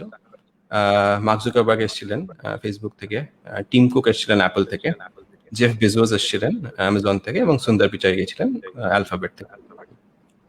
তো ডেটা প্রাইভেসি নিয়ে যে স্পেসিফিক প্রশ্নটা আমরা দেখলাম, যে ইনস্টাগ্রাম, হোয়াটসঅ্যাপ, ফেসবুক এগুলো সব লিঙ্ক, তো এগুলো কি ডেটা শেয়ার হচ্ছে? এইটা না, এইটা খুব কমপ্লেক্স একটা ইকোসিস্টেম। তো এখানে আমাদের বুঝে নিতে হবে, প্রথম কথা হচ্ছে যে কোম্পানিরা যখনই কোনো অ্যাকুইজিশন করে, ইন্টেনশনটা কিন্তু কারোর খারাপ থাকে না। তারা সবাই চায় যে, আজকে তুমি দেখবে, তুমি যদি একটা ইনস্টাগ্রামে একটা স্টোরি শেয়ার করো, কিন্তু সেটা বলবে যে তুমি do you want to share this on Facebook as well, মানে তুমি কি হুম। ফেসবুকে শেয়ার হুম। করতে চাও? তো এই সিমলেস ইন্টিগ্রেশন গুলো কিন্তু খুব ভালো জিনিস, এগুলো খারাপ কিছু না। তো বড় বড় কোম্পানি যখনই এরকম কোনো ইন্টিগ্রেশন করে, সেখানে চিন্তান্বিত হওয়ার কোনো কারণ নেই। কিন্তু প্রবলেমটা হয় তখনই যখনই মনে করো কোনো ডেভেলপার, যার কোনো খারাপ উদ্দেশ্য, সেই ইন্টিগ্রেশনটাকে কোনো একটা খারাপ দিকে নিয়ে যাওয়ার চেষ্টা করে। তো আমার মনে হয় এইটা নিয়ে সাধারণ মানুষের বিশেষ চিন্তিত হওয়ার কোনো কারণ নেই। এই যে এই 3টে অ্যাপকে নিয়ে যে প্রশ্নটা আসছে, সেটা নিয়ে আমাদের বিশেষ চিন্তিত হওয়ার কোনো কারণ নেই। প্রাইভেসি নিয়ে আরেকটু পরে কথা হলে তখন আমি ডিটেলসে বলবো যে কিভাবে নিজের ডেটাকে সুরক্ষিত রাখবেন। খুব কমন সেন্স নিয়ে কিছু কিছু 3-4টে জিনিস স্টেপ ফলো করলেই এগুলো নিয়ে একদম চিন্তিত হওয়ার কোনো কারণই নেই।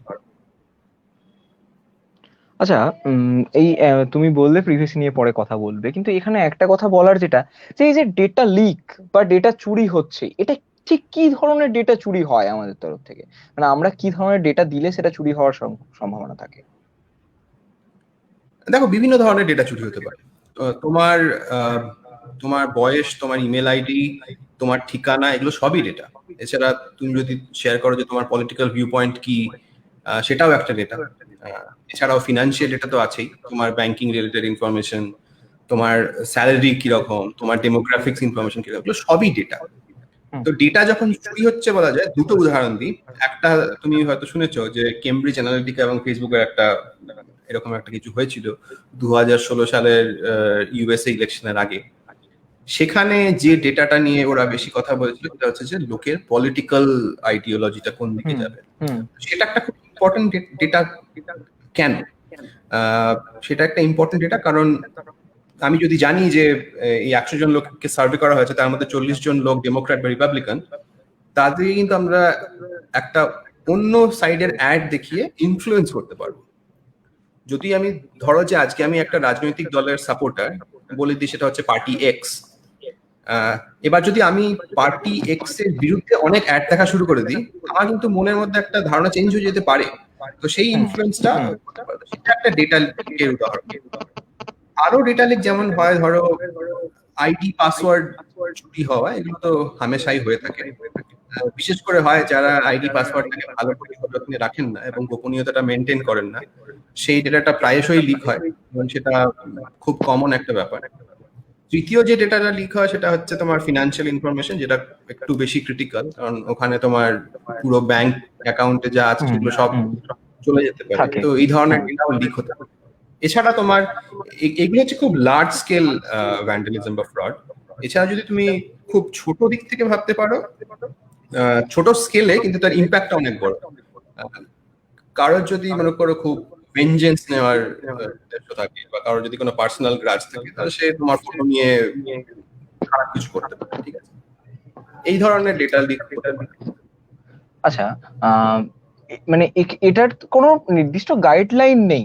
বিভিন্ন সময় বিভিন্ন রকম তুমি দু রকম ডেটা লিকের কথা বললে, যেটা হচ্ছে যেখানে থার্ড পার্টি আমাকে চেনে, পার্সোনাল অ্যাটাকের জন্য সে কোনো ডেটা, আমার কোনো ছবি বা কোনো পার্সোনাল ইনফরমেশন নিয়ে করতে পারে। দুই হচ্ছে যেখানে আমাকে থার্ড পার্টি চেনে না। এখানে এই যে জায়গাতে আমার থার্ড পার্টি চেনে না, সেখানে এই ডেটা, মানে ধরো ফেসবুক থেকে যে ডেটাটা লিক হচ্ছে বা একটা এরকম পার্টিকুলার সোশ্যাল মিডিয়া থেকে যে ডেটাটা লিক হচ্ছে, সেখানে কোম্পানি সেটা সম্বন্ধে অবগত নয়। মানে আমি কোট আন কোট অবগত নয় কথাটা বললাম, যে তোমার এই ডেটাটা লিক হচ্ছে। তাহলে আমরা অ্যাজ এ ইউজার আমরা কতটা সেফ থাকতে পারি, বা কি কি বিষয়ে সেফ থাকতে পারি, কোন কোন ডেটা দেওয়া দরকার বা কোন কোন ডেটা দেওয়া উচিত না, এটা যদি তুমি একটু বলো, তুমি যদি প্রেজেন্ট করো তাহলে ভালো হয়। আমি বলি, প্রথম কথা হচ্ছে যে দেখো, আমরা ফেসবুকে মাঝে মাঝে যাই এবং দেখি যে কিছু কিছু গেমের অ্যাড আসছে যে এখানে ক্লিক করুন এবং দেখুন পরবর্তী জন্মে আপনি কিরকম দেখতে হবেন, বা 50 বছর বাদে আপনার কিরকম মুখের অবয়বটা হবে। তো ওখানে যখন ক্লিক করবে দেখবে যে ওখানে লেখা থাকে যে এই ওয়েবসাইটটি কিন্তু আপনার নাম, ইমেল আইডি ইত্যাদি নিতে পারে। ঠিক আছে, তো সেগুলোতে একটু না যাওয়াই ভালো। এছাড়াও আমার কিছু কিছু স্পেসিফিক অবজারভেশনস আছে। আমার একটা ছোট প্রেজেন্টেশন আমি বানিয়েছি সবার জন্য, সুদীপ্ত তুমি যদি সুযোগ দাও সেটাকে আমি দেখাতে চাই। তুমি যদি আমাকে 2 মিনিট সময় দাও, তারপর যদি প্রেজেন্টেশন দেখাও তাহলে ভালো হয়। হ্যাঁ, নিশ্চয়ই জাস্ট নিশ্চয়ই। 2 মিনিট আমি চেয়ে নিচ্ছি। তুমি এটাকে কন্টিনিউ করো, আমি 2 মিনিট চেয়ে নিই, তারপরে প্রেজেন্টেশনটা দেখবো। হ্যাঁ, নিশ্চয়ই নিশ্চয়ই। তো যেটা নিয়ে কথা হচ্ছিল সেটা হচ্ছে যে এই ফেসবুকে কোন ডেটাটা তুমি দেবে বা দেবে না। প্রথম কথা হচ্ছে ফেসবুকে তুমি যখন জয়েন করেছো, তোমার কিছু কিছু জিনিস পাবলিক আছে, কিছু কিছু জিনিস প্রাইভেট আছে। এবার সেটা তোমার সম্পূর্ণ মানে ব্যক্তিগত বিষয়, তুমি কি প্রাইভেট রাখবে কি পাবলিক রাখবে। তবে ওই যে বললাম, কিছু কিছু অ্যাপস এবং কিছু কিছু গেম, এগুলোতে গিয়ে সমস্ত পারমিশন না দেওয়াই ভালো। বিশেষ করে যে গেমগুলো দেখবে যে মনে হয় একটু খুব গিমিকি বা too good to be true মনে হয়, যে হ্যাঁ নেক্সট জন্মে আপনি কিরকম দেখতে হবেন, তার জন্য ওদের আমার ইমেল আইডিটা কেন লাগবে বা আমার প্রোফাইল পিকচারটা কেন লাগবে। তো এই জিনিসগুলো আমার মনে হয় একটু দেওয়া থেকে বিরত রাখা দরকার। আর একটা কথা বলে দিই, সেটা হচ্ছে যে ধরো তুমি যেটা বললে যে কোম্পানিটা জানে না যে ডেটাটা লিক হচ্ছে, সেই কেসগুলোতে আমার মনে হয় কোম্পানিদের বেশি সতর্ক থাকা দরকার। যেমন আমি একটা উদাহরণটা দিই, এই কেমব্রিজ অ্যানালিটিকার বিষয়টা কি হয়েছিল, ফেসবুকে কিছু কিছু এপিআইস আছে যেখানে এই যে ডেভেলপার ওই এপিআই অ্যাক্সেস আছে, কিন্তু এপিআইটার সাথে কি আছে যে ওরা কিছু কিছু ইউজার ডেটাও নিচ্ছিল। এবার ডেটাটা নেয়ার পর ডেভেলপার কি করবে সেটা কিন্তু ফেসবুকের এগ্রিমেন্টে খুব ক্লিয়ার করে লেখা ছিল না। এবার সেই ডেটাটা ওরা নিয়ে কিন্তু অন্য জায়গায় গিয়ে বিক্রি করেছে। সেইখানে ফেসবুকে তখন এই মুহূর্তে কিছু করার নেই, কিন্তু তারপরে ওরা কিন্তু অনেক প্রাইভেসি চেঞ্জ করেছে, পলিসি চেঞ্জ করেছে ইত্যাদি ইত্যাদি, এবং ডেভেলপারকে সাসপেন্ড করেছে, লসুট ইত্যাদি ইত্যাদি চলছে। তো সেই বড় খুব যেগুলো বড় স্কেলের বিষয় হয় সেগুলো আমার মনে হয় কোম্পানিদেরকে বিশেষ করে সতর্ক থাকতে হবে, যেখানে যেখানে ইউজারদের পার্সোনাল ডেটা ডেভেলপারদের কাছে অ্যাক্সেস থাকবে, সেখানে তো অবশ্যই প্রাইভেসি এবং সিকিউরিটি খুব স্ট্রিক্ট থাকতে হবে। আচ্ছা, এবার আমরা প্রেজেন্টেশনটা দেখে নিতে পারি। সরি হ্যাঁ। আমার প্রবলেমের জন্য। না না, কোনো অসুবিধা নেই। আমি দাঁড়াও, স্ক্রিনটা শেয়ার করি।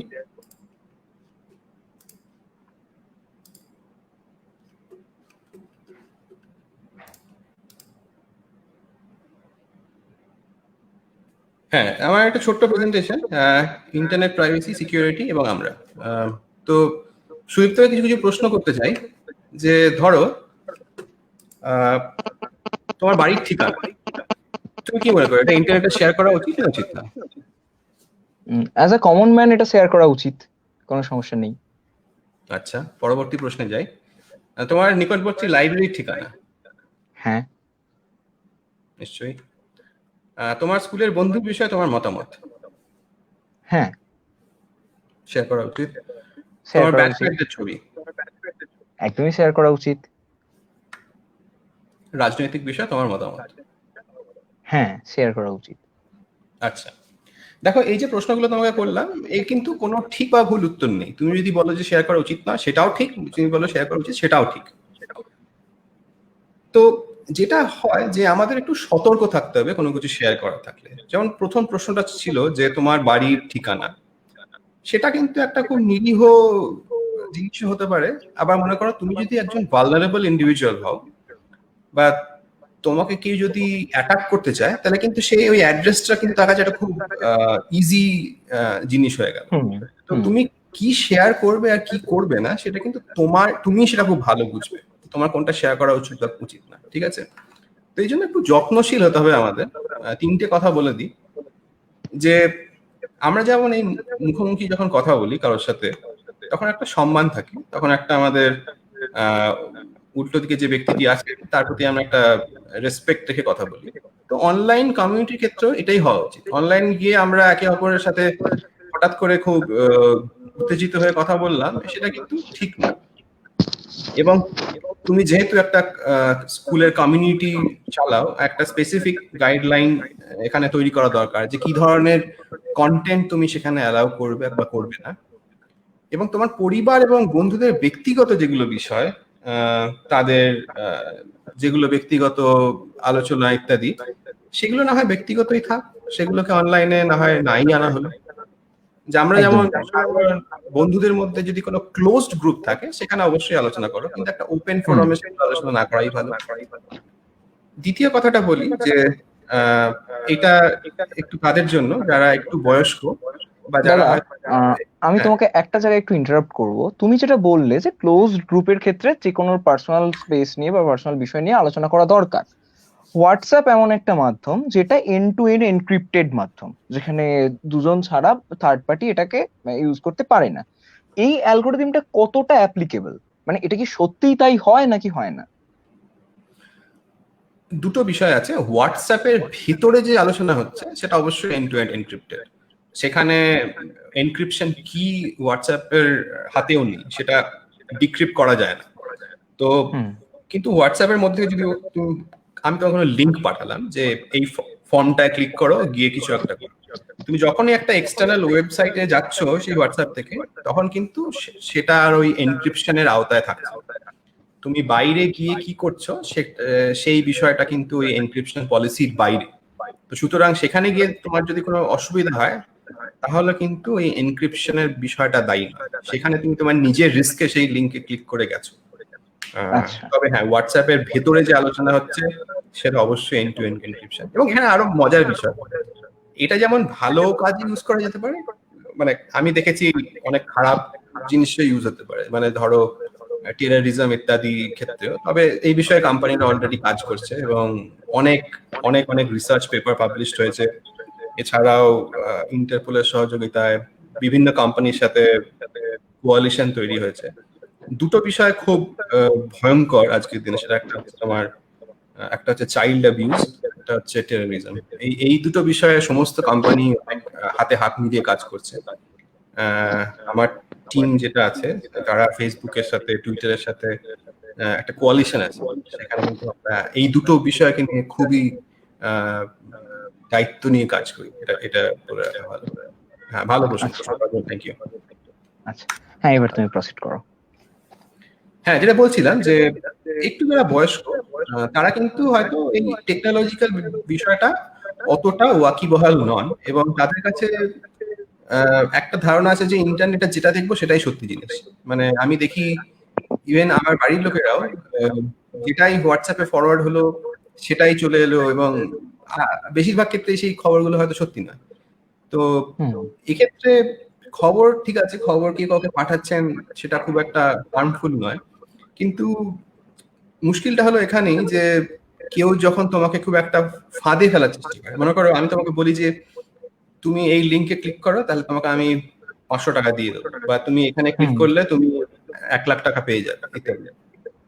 তো এইগুলো মানুষ খুব জলদি ফাঁদে পড়ে যায়। তো একটা খুব অ্যাসিড টেস্ট আছে যে জিনিসগুলোকে দেখে মনে হবে যে too good to be true, মানে এটা সত্যি হওয়া সম্ভব না, সেটা সত্যি নয়। তো এইটা যদি মাথায় রাখেন সবাই, একটু এইগুলো থেকে বেরিয়ে আসা যায়।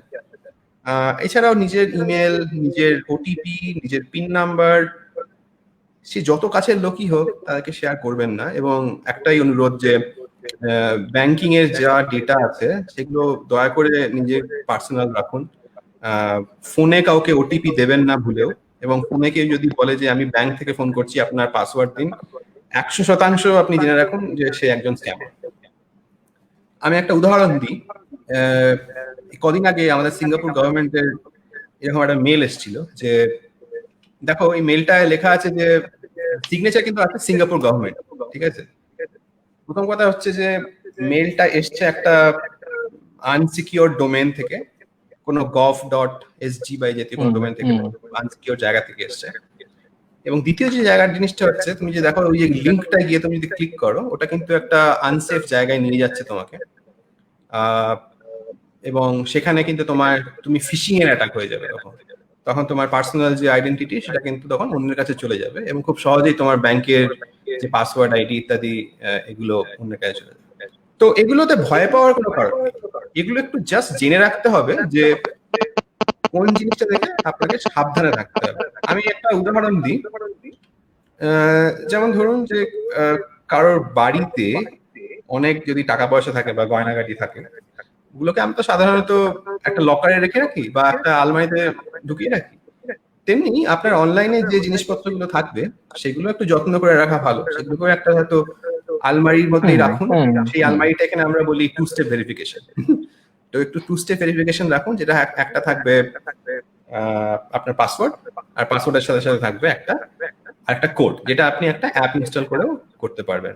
তো গুগল 2 স্টেপ ভেরিফিকেশন অ্যাপ আছে যার নাম হচ্ছে গুগল অথেন্টিকেটর। এছাড়াও আপনার SMS OTP এর ব্যাপারও আছে। তো পাসওয়ার্ড নিয়ে কিছু কিছু কথা বলি। যে আমাদের একটা রিসার্চ হয়েছিল, তাতে দেখা যায় যে আমেরিকাতে বেশিরভাগ লোকেরই পাসওয়ার্ড হচ্ছে ইদার পাসওয়ার্ড অথবা 1 2 3 4 5 6। তো এই ধরনের পাসওয়ার্ড তো বুঝতেই পারছো যে এইগুলো যদি পাসওয়ার্ড কেউ রাখে এগুলো ক্র্যাক করা খুবই সোজা। তো পাসওয়ার্ড একটু শক্ত রাখা উচিত। কিভাবে পাসওয়ার্ড শক্ত করবে? এই জন্মদিন ইত্যাদি গুলো ব্যবহার না করাই ভালো, কারণ তোমার জন্মদিনটা অনেকেই জানে, তো এটা খুব ইজিলি গেস করা যেতে পারে। বড় হাতের লেটার, ছোট হাতের লেটার, এগুলোকে একটু মিক্স এন্ড ম্যাচ করে রাখতে পারো। একটা উদাহরণ দেওয়া আছে। এবং একটা খুব ভুল মানুষ করে থাকেন, সেটা হচ্ছে যে কারো যদি 5টা অনলাইন ব্যাংকিং থাকে, 5টাতেই একই আইডি পাসওয়ার্ড। সেটা খুবই একটা মারাত্মক ভুল, সেগুলো অবশ্যই করবেন না। সেগুলো দয়া করে চেঞ্জ করে আলাদা আলাদা পাসওয়ার্ড তৈরি করা উচিত। এটা আর একটু আলাদা রকমের টপিক, কিন্তু আমি রেখেছি কারণ এই তুমি একটা প্রশ্ন করেছিলে খানিকক্ষণ আগে যে অনলাইন ব্যবহার আমাদের কেমন হওয়া উচিত। আমি মনে করি যে এটা আমার ব্যক্তিগত মতামত যে একটু কাইন্ড হওয়া দরকার আমাদের, কারণ আজকে অনলাইনে আমরা এত টাইম স্পেন্ড করছি, এত ধরনের আলোচনার মধ্যে দিয়ে যাচ্ছি, প্রায়শই আমরা উত্তেজনার বশে একে অপরকে অ্যাটাক করে ফেলি, সেটা বন্ধুই হোক বা পরিবারের কেউই হোক বা আত্মীয় স্বজনই হোক। এটা হয়েই থাকে, এটা প্রতিদিনই হচ্ছে। আমার মনে হয় ইন্টারনেটের একটা অসীম ক্ষমতা আছে, সেই ক্ষমতাটা পজিটিভ দিকে নিয়ে যাওয়ার কথাই আমাদের ভাবা উচিত। এটা অনেক নেগেটিভিটিও স্প্রেড করতে পারে, পজিটিভিটিও স্প্রেড করা যেতে পারে। তো আমার মনে হয় অ্যাজ এ সোসাইটি আমাদের এটাকে পজিটিভ দিকে নিয়ে যেতে হবে, ইতিবাচক ভাবনাগুলোকে একটু নিতে হবে, এবং কিছু কিছু স্টেপসও আমাদের নিতে হবে। যদি দেখা যায় যে কাউকে বারবার বলা সত্ত্বেও তারা সংযত হচ্ছে না, অবশ্যই তাদের ব্লক করে দিন বা তাদের বিরুদ্ধে অন্য ব্যবস্থা নিন। স্কুলে যেমন বাচ্চাদের বুলি করার সময় শিক্ষকরা এসে সাহায্য করেন, তেমনি অনলাইনেও কাউকে যদি বুলি করা হয় তাহলে তার বন্ধু বান্ধবরা বা আত্মীয় স্বজন রয়েছে, আমি রিকোয়েস্ট করবো যে তাদেরকে সাহায্য করবে, তারা বেশি ভালনারেবল। এবং বাচ্চাদের বিশেষ করে আজকে যদি কোনো স্টুডেন্টরা এখানে শুনছো, তোমাদেরকে যদি কেউ হ্যারাস করে অনলাইনে, কোনো কমেন্ট করে খারাপ কথা বলে বা কোনো খারাপ উক্তি এসব আসে, এগুলো কিন্তু চুপ করে থেকো না। এগুলো প্রথম কথা হচ্ছে, তোমরা যদি খুবই ছোট তাহলে মা বাবার সাথে অবশ্যই কথা বলো, আর তোমরা যদি একটু বড় হয়েছো তাহলে তোমরা সেই কন্টেন্ট গুলোকে রিপোর্ট করো। এবং অনেক রিপোর্ট করার অনেক উপায় আছে। তুমি প্রথমে সেই কন্টেন্টকে ফ্ল্যাগ করতে পারো ফেসবুকে বা গুগলে, যেখানেই দেখো। তাতে যদি কাজ না হয় অবশ্যই তুমি আইনি ব্যবস্থাও নিতে পারো। তো চুপ করে থাকাটা কিন্তু কোনো সলিউশন নয়, পদক্ষেপ নিতে হবে। তো এটা আমি একটু বলার চেষ্টা করলাম। এছাড়াও আমি একটা যেটা করব, আমি দুটো ওয়েবসাইটের লিংক দিয়েছি।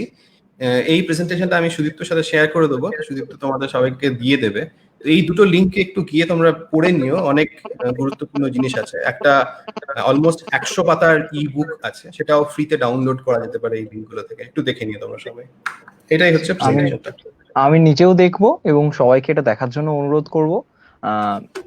এই যে সাইবার বুলিং একটা মানে ভীষণ কনসার্নের একটা বিষয় এবং খুব দ্রুত এটা বৃদ্ধি পাচ্ছে। তো এটা নিয়ে তো আমরা কথা বলবোই। এটা নিয়ে প্রসঙ্গে আসার আগে একটা বিষয়, এই যে আমরা অ্যাপ নিয়ে কথা বলছিলাম, অ্যাপ ইনস্টলেশনের ক্ষেত্রে একটা অ্যাপ ইনস্টলেশনের ক্ষেত্রে আমরা মেনলি অ্যান্ড্রয়েড যারা ব্যবহার করি তারা গুগল প্লে স্টোর থেকে অ্যাপটাকে ইনস্টল করি, আর যারা অ্যাপেল ব্যবহার করে তারা অ্যাপেল প্লে স্টোর থেকে ডাউনলোড করে বা ইনস্টল করে। তো এই যে মানে একটা অ্যাপ, যে অ্যাপটা এই প্লে স্টোর গুলোতে আছে আর যেটা নেই, এই দুটো অ্যাপের মধ্যে পার্থক্য কি করে হয়, বা কিভাবে এই প্লে স্টোর গুলো যাওয়া যায় একটা অ্যাপ বানানোর পরে? দেখো, তুমি যখন একটা অ্যাপ বানাচ্ছ, সেটা প্লে স্টোরই হোক বলো বা অ্যাপেলের যেটা ওয়েব স্টোর সেখানে তুমি যদি বলো, কিছু কিছু গাইডলাইন্স আছে। সেই গাইডলাইন্স গুলো তোমাকে ফলো করে অ্যাপটাকে আপলোড করতে হবে। তুমি কি ধরনের ইউজার ডেটা ব্যবহার করছো, ইউজারদের প্রাইভেসিকে তুমি ভায়োলেট করছো কি করছো না, তুমি যদি কোনো ক্যামেরা অ্যাক্সেস করছো তার কারণটা কি, তোমাকে রিটেন কনসেন্ট দিতে হবে যে ওই ক্যামেরার থেকে কোনো পার্সোনাল ফটো নেওয়া হবে না ইত্যাদি, অকারণে তুমি লোকেশন ডেটা ইউজ করবে না ইত্যাদি। এছাড়াও হাজার হাজার গাইডলাইন্স আছে, পলিসিস আছে, বাট ওগুলোই মেন। এছাড়াও তুমি এরকম কোনো অ্যাপ আপলোড করতে পারবে না যাতে মানুষকে হিউমিলিয়েট করা হবে, হেটফুল কন্টেন্ট বা হ্যারাসমেন্ট বা ভায়োলেন্ট কন্টেন্ট দেওয়া হবে। তো এইগুলো খুবই সাধারণ কিছু কিছু ভাবনা চিন্তা। তো এইগুলো যখনই তুমি মাথায় রাখবে, তুমি তারপর অবশ্যই সেই অ্যাপটাকে আপলোড করতে পারো। আপলোড করার পর সেটা একটা হিউম্যান রিভিউর মধ্যে দিয়ে যাবে। আগের প্রশ্নটা বলি যে মানুষের কাজ কখনোই কমবে না, মানে যত হাজার হাজার অ্যাপ আপলোড হচ্ছে মানুষকে সেগুলো রিভিউ করতেই হবে। অবশ্যই মেশিন একটা বড় শতাংশ রিভিউ করে দিচ্ছে অটোমেটিক্যালি, বাট মানুষের অবদানও রয়েছে। সেগুলো করার পর সেটা একটা অ্যাপ্রুভ বা ডিসঅ্যাপ্রুভ হবে।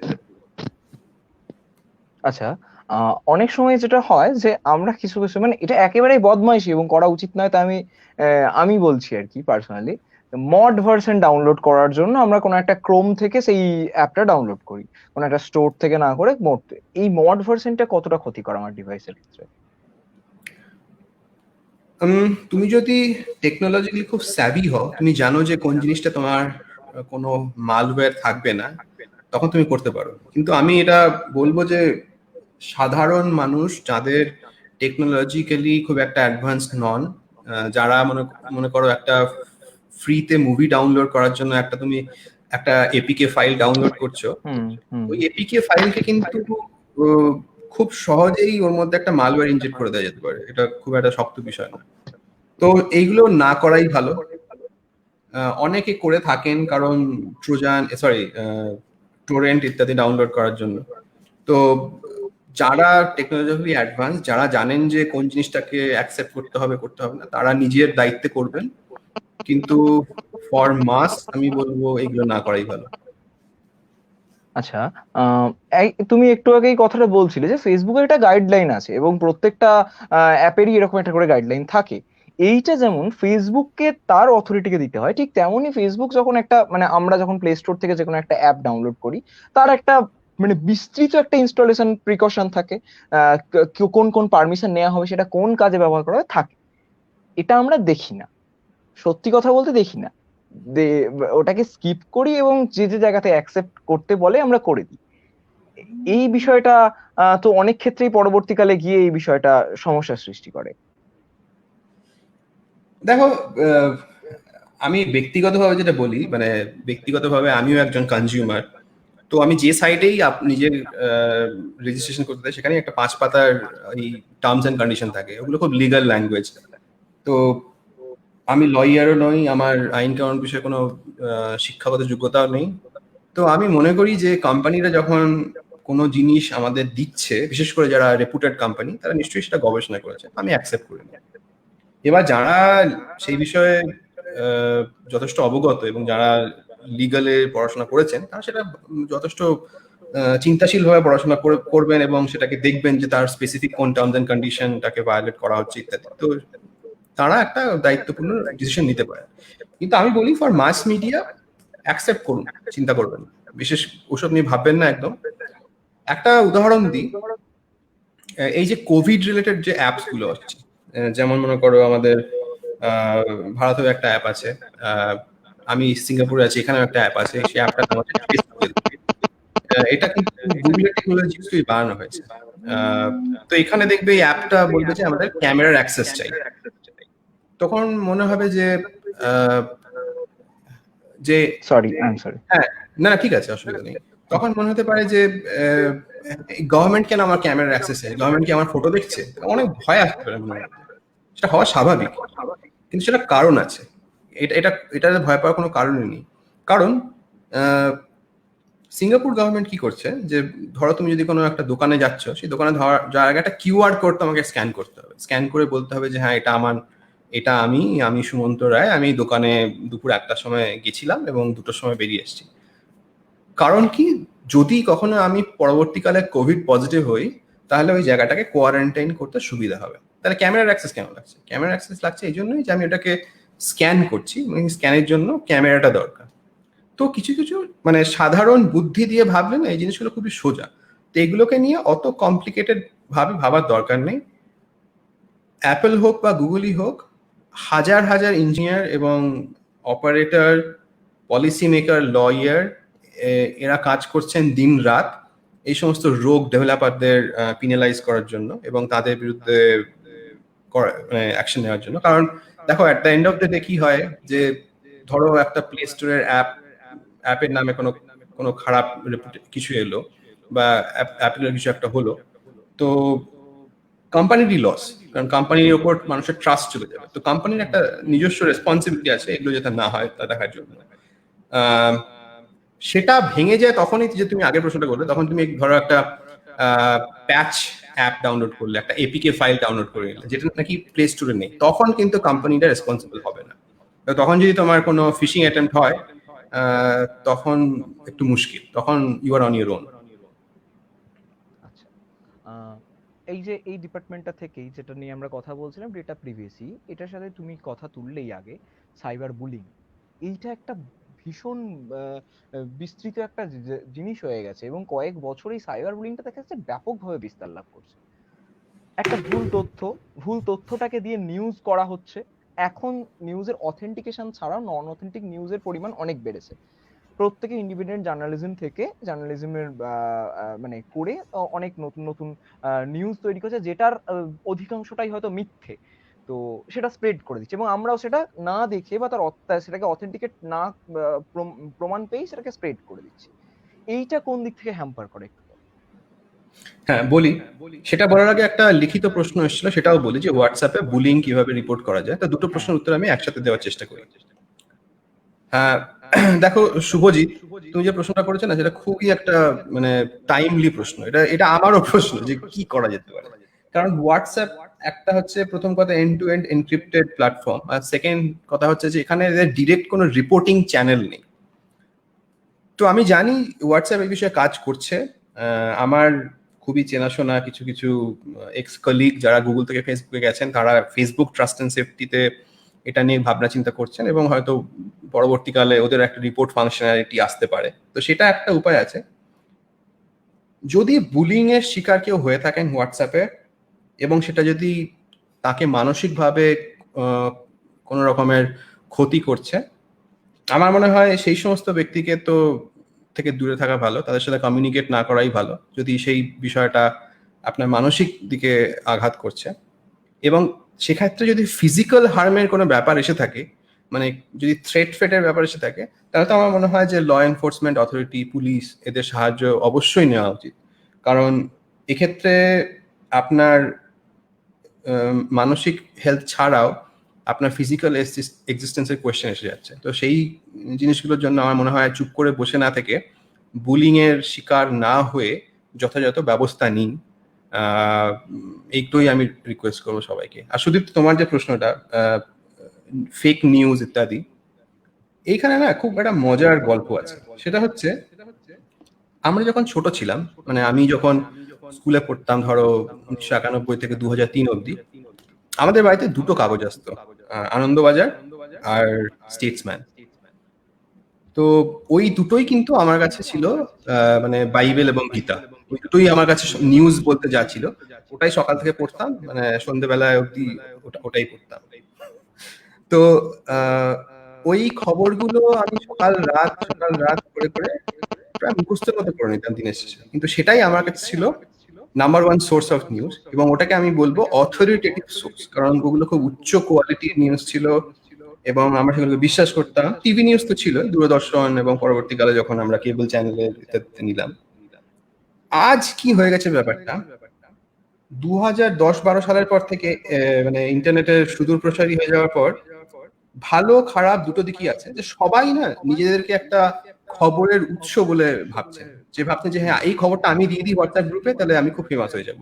অথবা আমি একটা নিউজ বানিয়ে দিই, তার কোয়ালিটি যেমনই হোক না কেন, আমি একটা ক্যামেরার সামনে দাঁড়িয়ে 2-3টে কথা বলে দিয়ে সবাইকে বলে দিই আই এম এ জার্নালিস্ট। সেটা ভালো দিকও আছে, সেটা যেমন ধরো গ্রামের দিকে যেখানে তথাকথিত রেপুটেড মিডিয়ামরা যেখানে যেতে পারেন না, আমি দেখেছি যে সেখানে অনেক ছাত্রছাত্রী এবং অনেকে সেখান থেকে, বিশেষ করে যখন কোনো একটা ডিজাস্টার হয়, কোনো বন্যা বা ত্রাণ ইত্যাদি, তারা গিয়ে কিন্তু খুব ভালো একটা জার্নালিজম করেন। কিন্তু এর খারাপ দিকটা কি হচ্ছে বলতো, যে অনেক লো কোয়ালিটি নিউজ আউটলেট তৈরি হয়ে গেছে। এইটা খুব বিপজ্জনক, এবং এইটার আমার মনে হয় না খুব একটা সলিউশন আছে এখনো অবধি। এটা একটাই, আমাদের নিজেদেরকে একটু সতর্ক থাকতে হবে যে কোন নিউজকে বিশ্বাস করার আগে 2-3 বার করে আপনি দেখে নিন।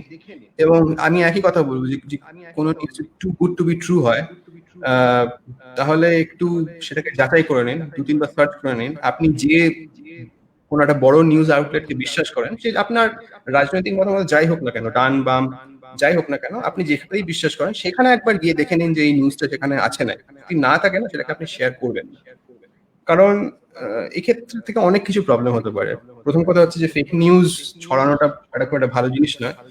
এর থেকে কমিউনাল রাইটস ফাইটস হতে পারে, এবং এটা মানুষের মধ্যে একটা খুব খারাপ এফেক্ট তৈরি করে ইভেন্চুয়ালি। তো এগুলো থেকে দূরে থাকা উচিত।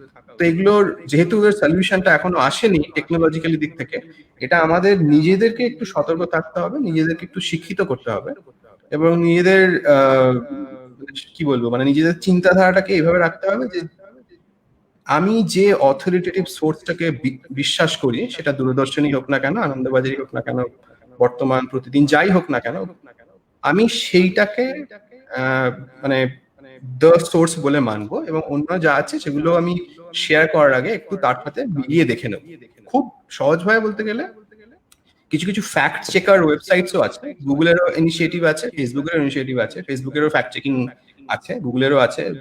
এবং ভারতে আমরা একটা কাজ করছি গুগল নিউজ ইনিশিয়েটিভ বলে, সেখানে আমরা অনেক কি বলবো, মানে রেপুটেড নন রেপুটেড জার্নালিস্ট নিয়ে একটা ফোরাম তৈরি করছি। কেউ আগ্রহী থাকলে সার্চ করে দেখতে পারো, গুগল নিউজ ইনিশিয়েটিভ। তো এগুলো নিয়ে কাজ হচ্ছে, কিন্তু আমার মনে হয় না এর সলিউশন আছে এখনো। নিজেদেরকে সতর্ক এবং নিজেদেরকে একটু এডুকেটেড হওয়া ছাড়া। আচ্ছা, এই যে ফেক নিউজের তো, মানে একটা ফেক নিউজের উপর বেস করে কোনো একটা কমিউনিটিকে বা একটা ব্যক্তিকে আক্রমণ করা হয়, অনেক সময় একটা ব্যক্তিকে আক্রমণ করার জন্য নিউজ তৈরি করা হয়। এই যে তুমি যে কথাটা বলে যে নিউজ তৈরি, এটা নিয়ে আমি পরবর্তীকালে আসবো, আমাদের একটা প্রশ্ন রয়েছে এটা নিয়ে। তো একটা বুলিং করতে গিয়ে যখন পার্সোনাল অ্যাটাক হয়, এবং মানে দুটো জিনিসের মধ্যে আমি একটু কন্ট্রাডিক্ট করছে আমার, যে এক হচ্ছে ফেসবুকে একটা ব্যক্তি স্বাধীনতা রয়েছে, বাক স্বাধীনতা রয়েছে, তো ফেসবুকে আমি যেটা বলতে চাই সেটা আমি বলতে পারি, যদি তাদের কমিউনিটি স্ট্যান্ডার্ড ভায়োলেট না করে। আর দ্বিতীয়ত হচ্ছে এইভাবে বুলিং করে একটা ব্যক্তি স্বাধীনতা করা, এই সরি ব্যক্তি আক্রমণ করা। তো এর দুটোকে প্যারালালি কি করে চলছে? এটা একটা খুব প্রাসঙ্গিক একটা জিনিস। আহ, তুমি ভাবো যে একটা, ধরো তুমি একটা একটা একটা লাইন নিয়ে নাও, যার একটা প্রান্তে রয়েছে বাক স্বাধীনতা আর একটা প্রান্তে রয়েছে ইউজার সেফটি। ঠিক আছে, এই কোম্পানিগুলোকে তুমি গুগল, ফেসবুক, অ্যামাজন, অ্যাপল যাদেরই বলো, এদিকে সবসময় একটা ব্যালেন্স করতে হবে যে কোনটাকে আমি ফ্রিডম অফ স্পিচের দিক থেকে রেখে দেবো আর কোনটাকে আমি ইউজার সেফটির কারণে সাসপেন্ড করবো। ঠিক আছে, হুম। তার জন্য কোম্পানির নিজস্ব পলিসি আছে। পলিসির জন্য পলিসি মেকাররা রয়েছেন, পাবলিক পলিসি, কন্টেন্ট পলিসি ইত্যাদি। এছাড়াও তাকে ইভালুয়েট করার জন্য অনেক অনেক বড় বড় ব্যক্তিরা রয়েছেন। তো হ্যারাসমেন্ট, বুলিং এগুলো কোনো কোম্পানিতেই সহ্য করা হয় না, কিন্তু ডেফিনিশন অফ হ্যারাসমেন্ট এটা কিন্তু ভ্যারি করে। আমি যদি তোমাকে কিছু বললাম, দাদা তোমার জাস্ট মনটা একটু খারাপ লাগলো, সেটা কি হ্যারাসমেন্ট? নাকি আমি তোমাকে ডিরেক্টলি তোমার পার্সোনালি হ্যাঁ। অ্যাটাক করলাম বা তোমাকে আমি একটা অশ্রাব্য ভাষায় কথা বললাম, সেটা হ্যারাসমেন্ট। ঠিক আছে, তো এটা কে ডিফাইন করবে? তো এজন্য কোম্পানিগুলো খুব কাজ করছে। ধরো আমি আমি এটা বলতে পারি যে সমস্ত কোম্পানিরই এরকম একটা জিনিস আছে যে যদি মনে করো কোনো কটু কথা, অ্যাবিউজ, ব্যাড ওয়ার্ড যেগুলো ইউজ করা হয়, তাহলে কিন্তু সেগুলোকে সিস্টেমেটিক্যালি ধরার উপায় আছে এবং কোম্পানিগুলো সেগুলোর জন্য কাজ করছে। দ্বিতীয় জিনিসটা হচ্ছে যে ওইরকম আবার একটা স্পেকট্রাম ভেবে নাও, একটা লম্বা লাইন নিয়ে নাও, তার এক প্রান্তে রয়েছে আহ, খুব ভালো কন্টেন্ট আর এক প্রান্তে রয়েছে অত্যন্ত খারাপ কন্টেন্ট। তো একটু যাওয়া যাক এই জার্নিতে। খুব ভালো কন্টেন্ট কি? ধরো একটা নিউজ আর্টিকেল যেটা সবাই খুব রেপুটেড সোর্স থেকে আসছে, সবাই পড়ে সেটা একটা মিনিংফুল একটা কিছু পাচ্ছেন, সেটা খুব ভালো কন্টেন্ট। তারপর হচ্ছে একটা low quality content. Low quality content মানে যার কোনো সোর্স নেই, একটা র্যান্ডম নিউজ, একটা ওয়েবসাইটে গেলে ওয়েবসাইটের 70% অ্যাডে ভর্তি, 30% একটা ছোট্ট মতো টেক্সট এবং সেটাও খুব একটা বিশ্বাসযোগ্য নয়। আহ, কিছু কিছু খারাপ ছবি রয়েছে তার মধ্যে। তো এইগুলো খুব লো কোয়ালিটি কন্টেন্ট। এরপর যে তৃতীয় ধাপটা আসে সেটা হচ্ছে যে খুবই খারাপ কন্টেন্ট, মানে একটা ওয়েবসাইটে গেলে যেখানে পলিসি ভায়োলেটিং জিনিসপত্র রয়েছে। এটা হতে পারে কোনো খারাপ ছবি বা কোনো ভায়োলেন্স বা hate speech, harassment, child abuse etcetera etcetera, terrorism etcetera. তো এইগুলো, এই তিনটে ধাপ রয়েছে। যদি খুব জিনিসটা ভালো হয় কোনো অসুবিধা নেই, জিনিসটা খুব খারাপ হয় সেটাও কিন্তু ডিটারমাইন করা সোজা। জিনিস যদি খারাপ হয় অবশ্যই সেটাকে সাসপেন্ড করা হবে। প্রবলেমটা হয় এই মাঝখানের লেয়ারটাকে নিয়ে, কে ডিফাইন করবে যে কোনটা ভালো আর কোনটা খারাপ? তার জন্য বিভিন্ন কোম্পানিতে বিভিন্ন টিম কাজ করছে। আমি যে ডিপার্টমেন্ট, ট্রাস্ট এন্ড সেফটি, আমাদের মেন কাজটাই এটা, যে ডিফাইন করা যে কোথায় ইউজার সেফটিটা প্রাধান্য পাবে আর কোথায় ফ্রিডম অফ এক্সপ্রেশনটা প্রাধান্য পাবে। এই ব্যালেন্সটা না খুব ডেলিকেট ব্যালেন্স। তো এটাই আমরা সবসময় করার চেষ্টা করছি। কে ডিটারমাইন করবে এই বিষয়টা থেকে আমি জাস্ট দুটো ঘটনার কথা বলবো। একটা ঘটনা কিছু বছর আগের ঘটনা। একজন কবি, বাঙালি একজন কবি, তিনি একটা কবিতা লিখেছেন। এটা একটা ঘটনা, এবং ফেসবুক একটা কবিতা লিখেছেন, এটা একটা ঘটনা। দ্বিতীয়ত হচ্ছে খুব রিসেন্ট একটা ঘটনা। একজন রাজনৈতিক এক কর্মী, তিনি আমাদের একটা ইনস্টিটিউটের মানে একটা তোমার ন্যাশনাল ইনস্টিটিউটের এগেনস্টে গিয়ে একটা কথা বলেছে। এই যে দুটো ঘটনা, দুটো ঘটনাতেই একটা জিনিস কমন হচ্ছে, একটাতে ফেসবুক, একটাতে টুইটার ওই পোস্টটিকে ডিলিট করে। এখানে কে নিয়ন্ত্রণ করবে এই প্রশ্নটাতে? কি ডেমোগ্রাফিক কোনো মানে একটা ডেমোগ্রাফিতে এটা ভ্যালুয়েবল বা এটা ঠিক, এবং অন্য ডেমোগ্রাফিতে এটা খারাপ, এরকম কি কোনো বিষয় রয়েছে? ওভারঅল কে নিয়ন্ত্রণ করে?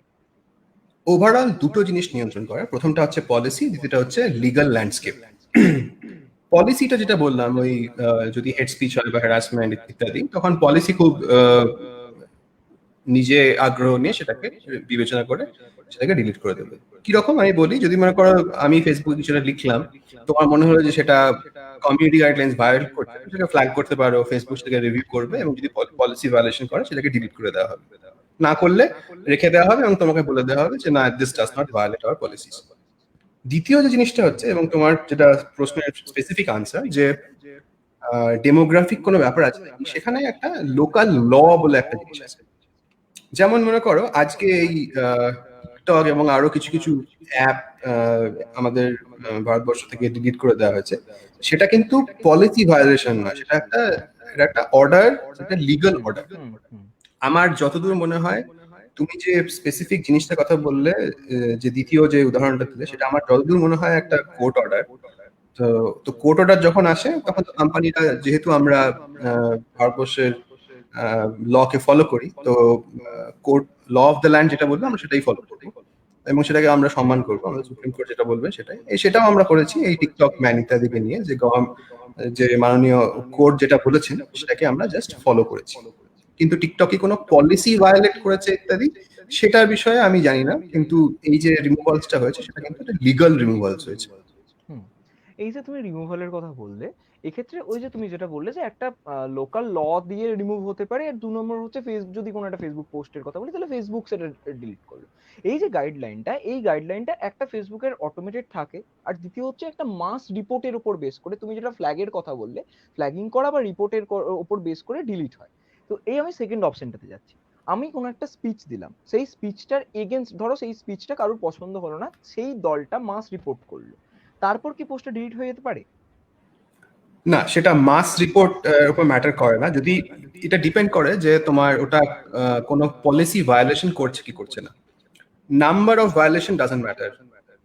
মনে করো আমি একটা কিছু স্পিচ দিলাম যেটা তোমার হয়তো একটু খারাপ লাগলো, কিন্তু এটা কোনো কমিউনিটি গাইডলাইন ভায়োলেট করে।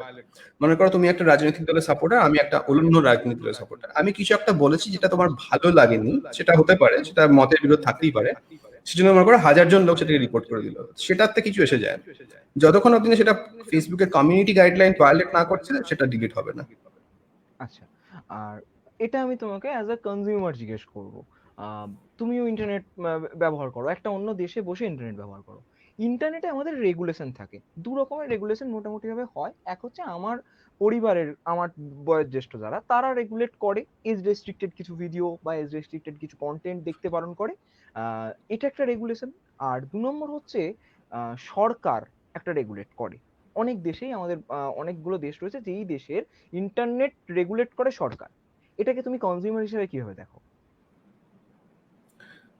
দেখো, আহ, আমি কি ওয়েবসাইটে দেখবো কি না যাব সেটা আমার বিষয়, ঠিক আছে? সেখানে সরকার কি বলছেন সেটাকে দুভাবে ভাবা যেতে পারে। একটা হচ্ছে যে যেগুলো মনে করো বেআইনি জিনিসপত্র, মনে করো টেরারিজম ইত্যাদি, সেগুলো তো আমি নিজেও যাব না, সেগুলো অবশ্যই আমি কেন করবো, একজন সাধারণ মানুষ হিসেবে আমার সেই সব ওয়েবসাইটে কখনোই যাওয়া উচিত নয়, এবং সেগুলো মানে যথাযথ কারণে না যাওয়া ভালো। এবার কিছু কিছু কান্ট্রি স্পেসিফিক ল আছে, যেমন মনে করো চায়নাতে গেলে তুমি কোনো গুগল সার্ভিস ইউজ করতে পারবে না, ফেসবুক ইউজ করতে পারবে না। তো সেগুলো নিয়ে অ্যাজ এ কনজিউমার আমি কি ভাবি, দেখো এটা আমার সম্পূর্ণ ব্যক্তিগত মতামত। আহ, আমার ব্যক্তিগত মতামত হচ্ছে যে এটা আমার বাক স্বাধীনতায় খানিকটা হরণ করা হচ্ছে, এবং সেজন্য যখনই আমি চায়নায় গেছি একটা ভিপিএন ইউজ করেছি। ভিপিএন দিয়ে কিন্তু ওটাকে বাইপাস করে করা যায়। তো সেই বিষয়গুলো মানে ব্যক্তিগতভাবে তুমি যদি দেখতে চাও তাহলে কিন্তু উপায় আছে করার। কিন্তু যদি মনে করো আমি কর্পোরেট অ্যাক্সেস করতে চাই, আমি করতে পারবো না, কারণ ওখানে আমার কর্পোরেট পলিসি এলাও করবে না কোনো গুগল সার্ভিস ইউজ করে। এবং একজন এমপ্লয়ি হিসেবে আমি সেটাকে যথাযথভাবে মান্য করব। এবং ভারতবর্ষে যদি আমি যাই, যদি মনে করো আমি একটা খুব গেম খেলা পছন্দ করি, এবং সেই গেমটা কোনো কারণে হয়তো সরকার বারণ করে দিলেন, তাহলে আমি কি করব? আমি বলবো একজন কনজিউমার হিসেবে আমার ব্যক্তিগত মতামত হচ্ছে যে গেমটা কোনো হার্মফুল জিনিস নয়, গেমটা যদি আমার খেলতে পছন্দ হয় আমি খেলতে পারি কোনো অন্য উপায়ে গিয়ে। কিন্তু যদি মনে করে এর কোনো একটা পার্শ্ব প্রতিক্রিয়া থাকে, গভর্নমেন্ট যদি এর বিরুদ্ধে কোনো অ্যাকশন নিতে চান, সেটাকে আমি ফলো করার চিন্তা ভাবনা করছি। আচ্ছা, একদমই তাই। এই যে ইন্টারনেট রেগুলেশন, তুমি একটু আগে বলছিলে টিকটকের কথাটা, যে টিকটক কোনো কমিউনিটি গাইডলাইন ভায়োলেট করেনি কিন্তু তবু সেটা ব্যান করা হয়েছে। গুগল কোনো কমিউনিটি গাইডলাইন ভায়োলেট করছে না, তবু চায়নাতে ব্যান। এইরকম ভাবে অ্যাপ ব্যান বা কোনো ওয়েবসাইট ব্লক, এই বিষয়টা বিভিন্ন দেশেই হয়, ডেমোগ্রাফির ইয়েতেই হয়। তো তুমি বললে যেমন যে এটা একটা বাক স্বাধীনতা হরণ করার চেষ্টা বা মনে হচ্ছে এটা। তো এক্ষেত্রে আমাদের যেমন একটা বাইপার্স, মানে ধরো এই যে আমরা সবাই তো কিছু এই যে সেন্সর বোর্ড আসার পর থেকে, ইন্ডিয়ান সিনেমাতে সেন্সর বোর্ড আসার পর থেকে কিছু ক্লিপ বাদ চলে যায়, তারপরে সিনেমাটা দেখা যায়, কিন্তু আমরা ওই ফেস্টিভ্যাল গুলোর অপেক্ষা করি, যেই ফেস্টিভ্যালে গিয়ে গোটা সিনেমাটা দেখা যায়, কোনো সেন্সরশিপের ব্যাপার থাকে না। তো এটার কি অল্টারনেট কোনো অপশন আছে? তুমি পার্সোনাল ইউজের ক্ষেত্রে ভিপিএন এর কথা বললে। দেখো এগুলো ব্যক্তিগত, এগুলো মানে আমার মনে হয় এগুলো depends from human two human, right? তুমি যদি কোনো কন্টেন্ট দেখতে চাও, ইন্টারনেটে অজস্র উপায় আছে, তুমি গিয়ে বার করে নিতে পারো। কিন্তু একজন দায়িত্বশীল নাগরিক হিসাবে তুমি এমন কোনো সাইটে নিশ্চয়ই যাবে না যেটা গভর্নমেন্টের অবশ্যই। সিকিউরিটিকে হার্ম করছে, বা তুমি একজন দায়িত্বশীল মানুষ হিসেবে এরকম কোনো সাইটে যাবে না যেটা তোমার হয়তো নীতির বিরোধী, বা যেটা তোমার হার্ম করতে পারে। তো এগুলো আমার মনে হয় মানুষকে নিজস্ব ভাবে বিবেচনা করে উপায় নিতে হবে। এগুলোতে কোনো কোম্পানি বা কোনো ব্যক্তি বিশেষের মতামত না নেই ভালো। তোমার নিজের যেটা ভালো মনে হবে তুমি সেটা করবে। আচ্ছা দাদা, আমি আবার তোমাকে একটু ইন্টারাপ্ট করছি, তোমার কিন্তু মাঝে মাঝে অডিও ড্রপ করছে। আহ, আচ্ছা, তুমি কি আমার কথা শুনতে পাচ্ছ? আমি তোমার তুমি কথা শুনতে একবার পাচ্ছি, যদি আমি কি একবার রিজয়েন করো রিফ্রেশ বেটার করবো? হয়। হ্যাঁ নিশ্চয়ই। একবার রিজয়েন করো যদি ভালো হয়। হুম।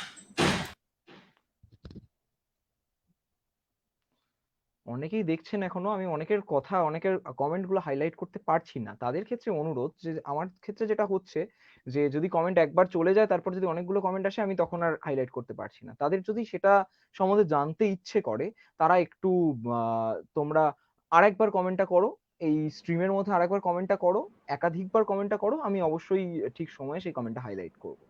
দাদা, তোমার কাছে আসছিলাম, এই যে আচ্ছা, পাঁচ আমার মাসের অডিওটা ঠিক আছে এখন?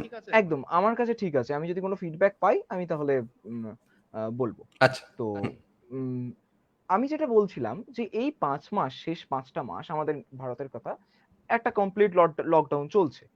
এক্ষেত্রে এই কয়েকদিনের মধ্যে আমরা আরো বেশি টেকনোলজি ওরিয়েন্টেড হয়ে পড়েছি, ইন্টারনেট ওরিয়েন্টেড হয়ে পড়েছি, একদম দায়ে পড়েই আর কি।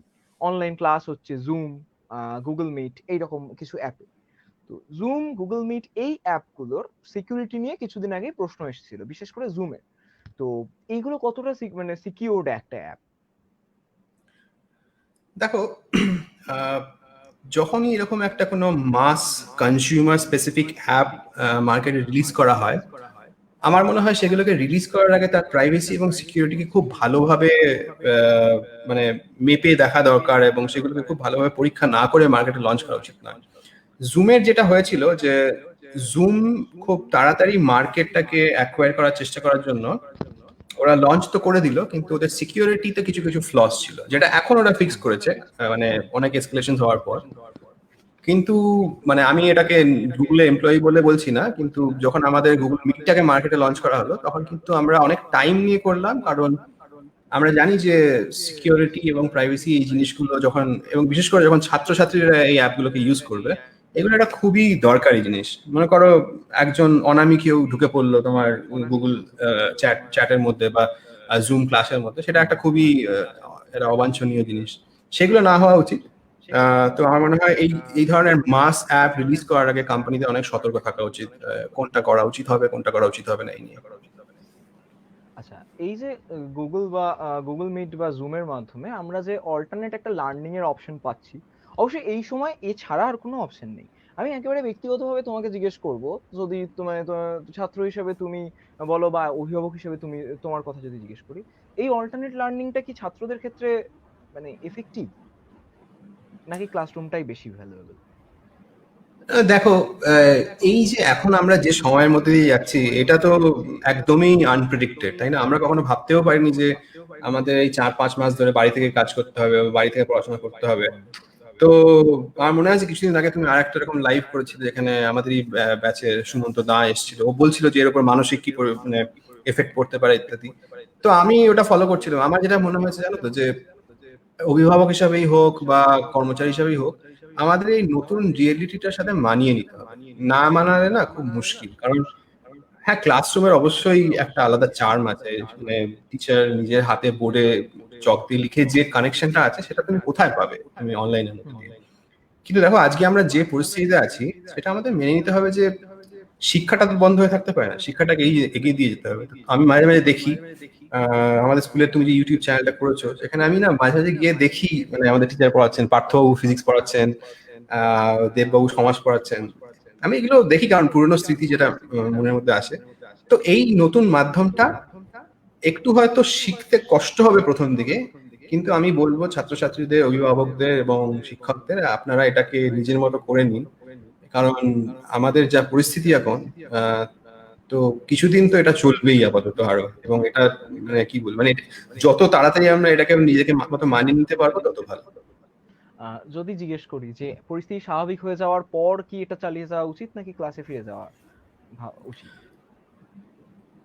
আমার মনে হয় একটা হাইব্রিড পদ্ধতি করে রাখা উচিত, কারণ পরিস্থিতি মনে করো ঠিক হয়ে গেল, তারপরেও কিন্তু একটা হয়তো নেক্সট ওয়েভ আসতে পারে। তো তার জন্য আমার মনে হয়, এবং যেহেতু ভারতবর্ষের জনসংখ্যা অনেক বেশি, সেই জন্য একটু স্ট্যাগার্ড ওয়েতে আনা উচিত। মনে করো একটা ক্লাসে 50 জন ছাত্রছাত্রী আছে, তো হয়তো একটু যেহেতু ডিস্টেন্সিংটা আমাদের বাড়াতে হবে, হয়তো এরকম হতে পারে যে ক্লাসে একবারে 20 জনই আসতে পারবে, এবং শিক্ষক যিনি পড়াচ্ছেন তিনি একটা হয়তো ওয়েব ক্যাম ইউজ করবেন ক্লাসে। তো হয়তো 20 জন ছেলে সোমবার আর বুধবার এলো, বাকি 20 জন বা 25 জন যারা আছেন তারা মঙ্গলবার এলো আর বৃহস্পতিবার এলো, এরকম করে করে ভাগ করে করে করতে হবে। আমার মনে হয় এটা খানিকদিন কন্টিনিউ হওয়া উচিত, এবং ফিউচার প্রুফ হওয়ার জন্য আমার মনে হয় এই যে আজকের যে কোভিড এর টেকনোলজি থেকে আমরা শিক্ষা পাচ্ছি সেই শিক্ষাগুলো আমাদের পরবর্তী কালেও অনেক কাজে লাগবে। তো তোমার প্রশ্ন আমি বলবো যে এটা একটা হাইব্রিড মডেল হিসাবে চালিয়ে যাওয়া উচিত আমার যেমন মনে হয়।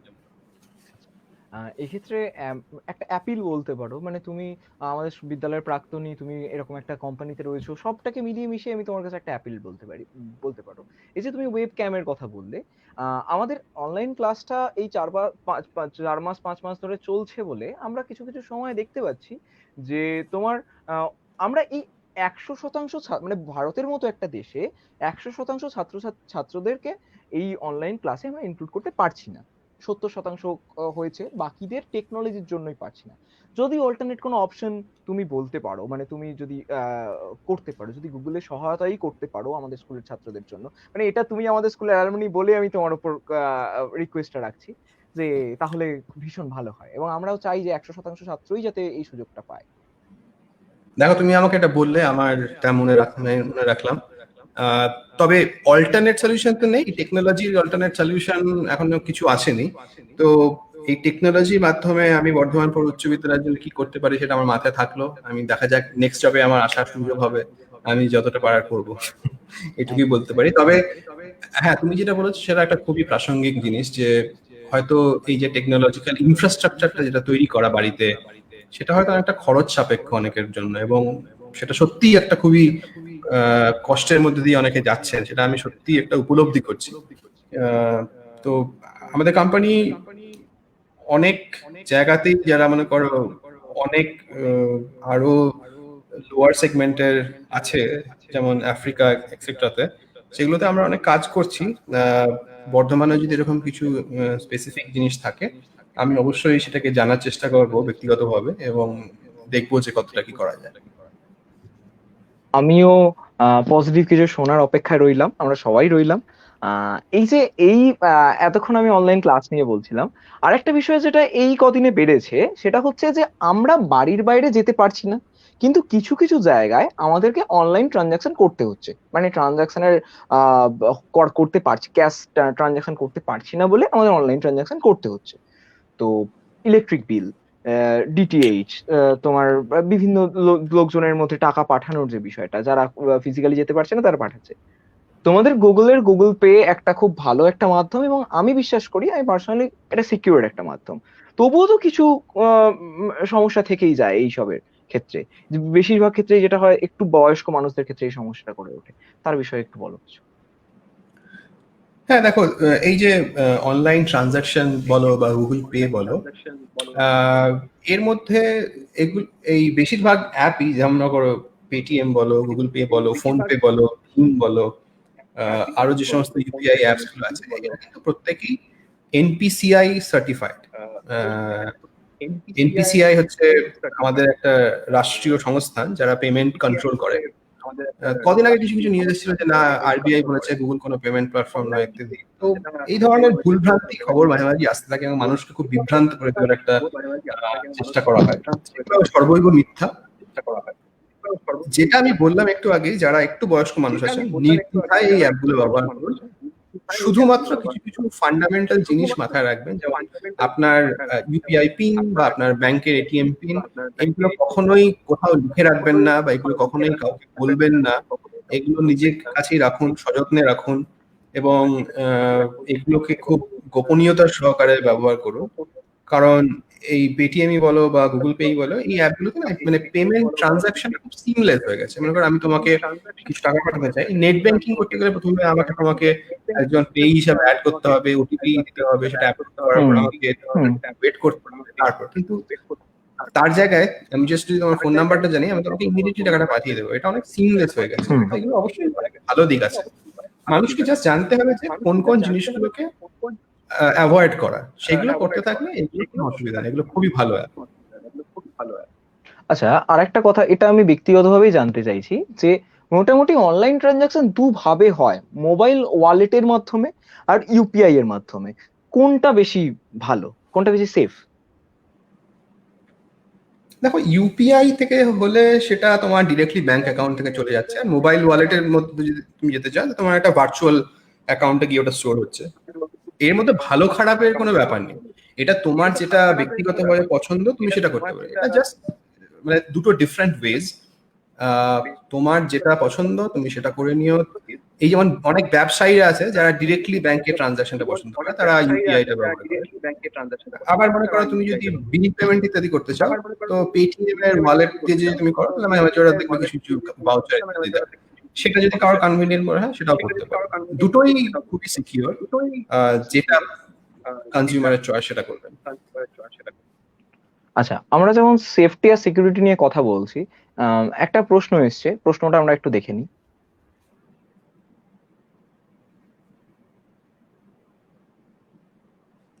তো প্রথম যেটা, আচ্ছা, মোহাম্মদ শামীম বাবু খুব ভালো প্রশ্ন করেছেন। What are the steps taken by Google to protect to safeguard their data?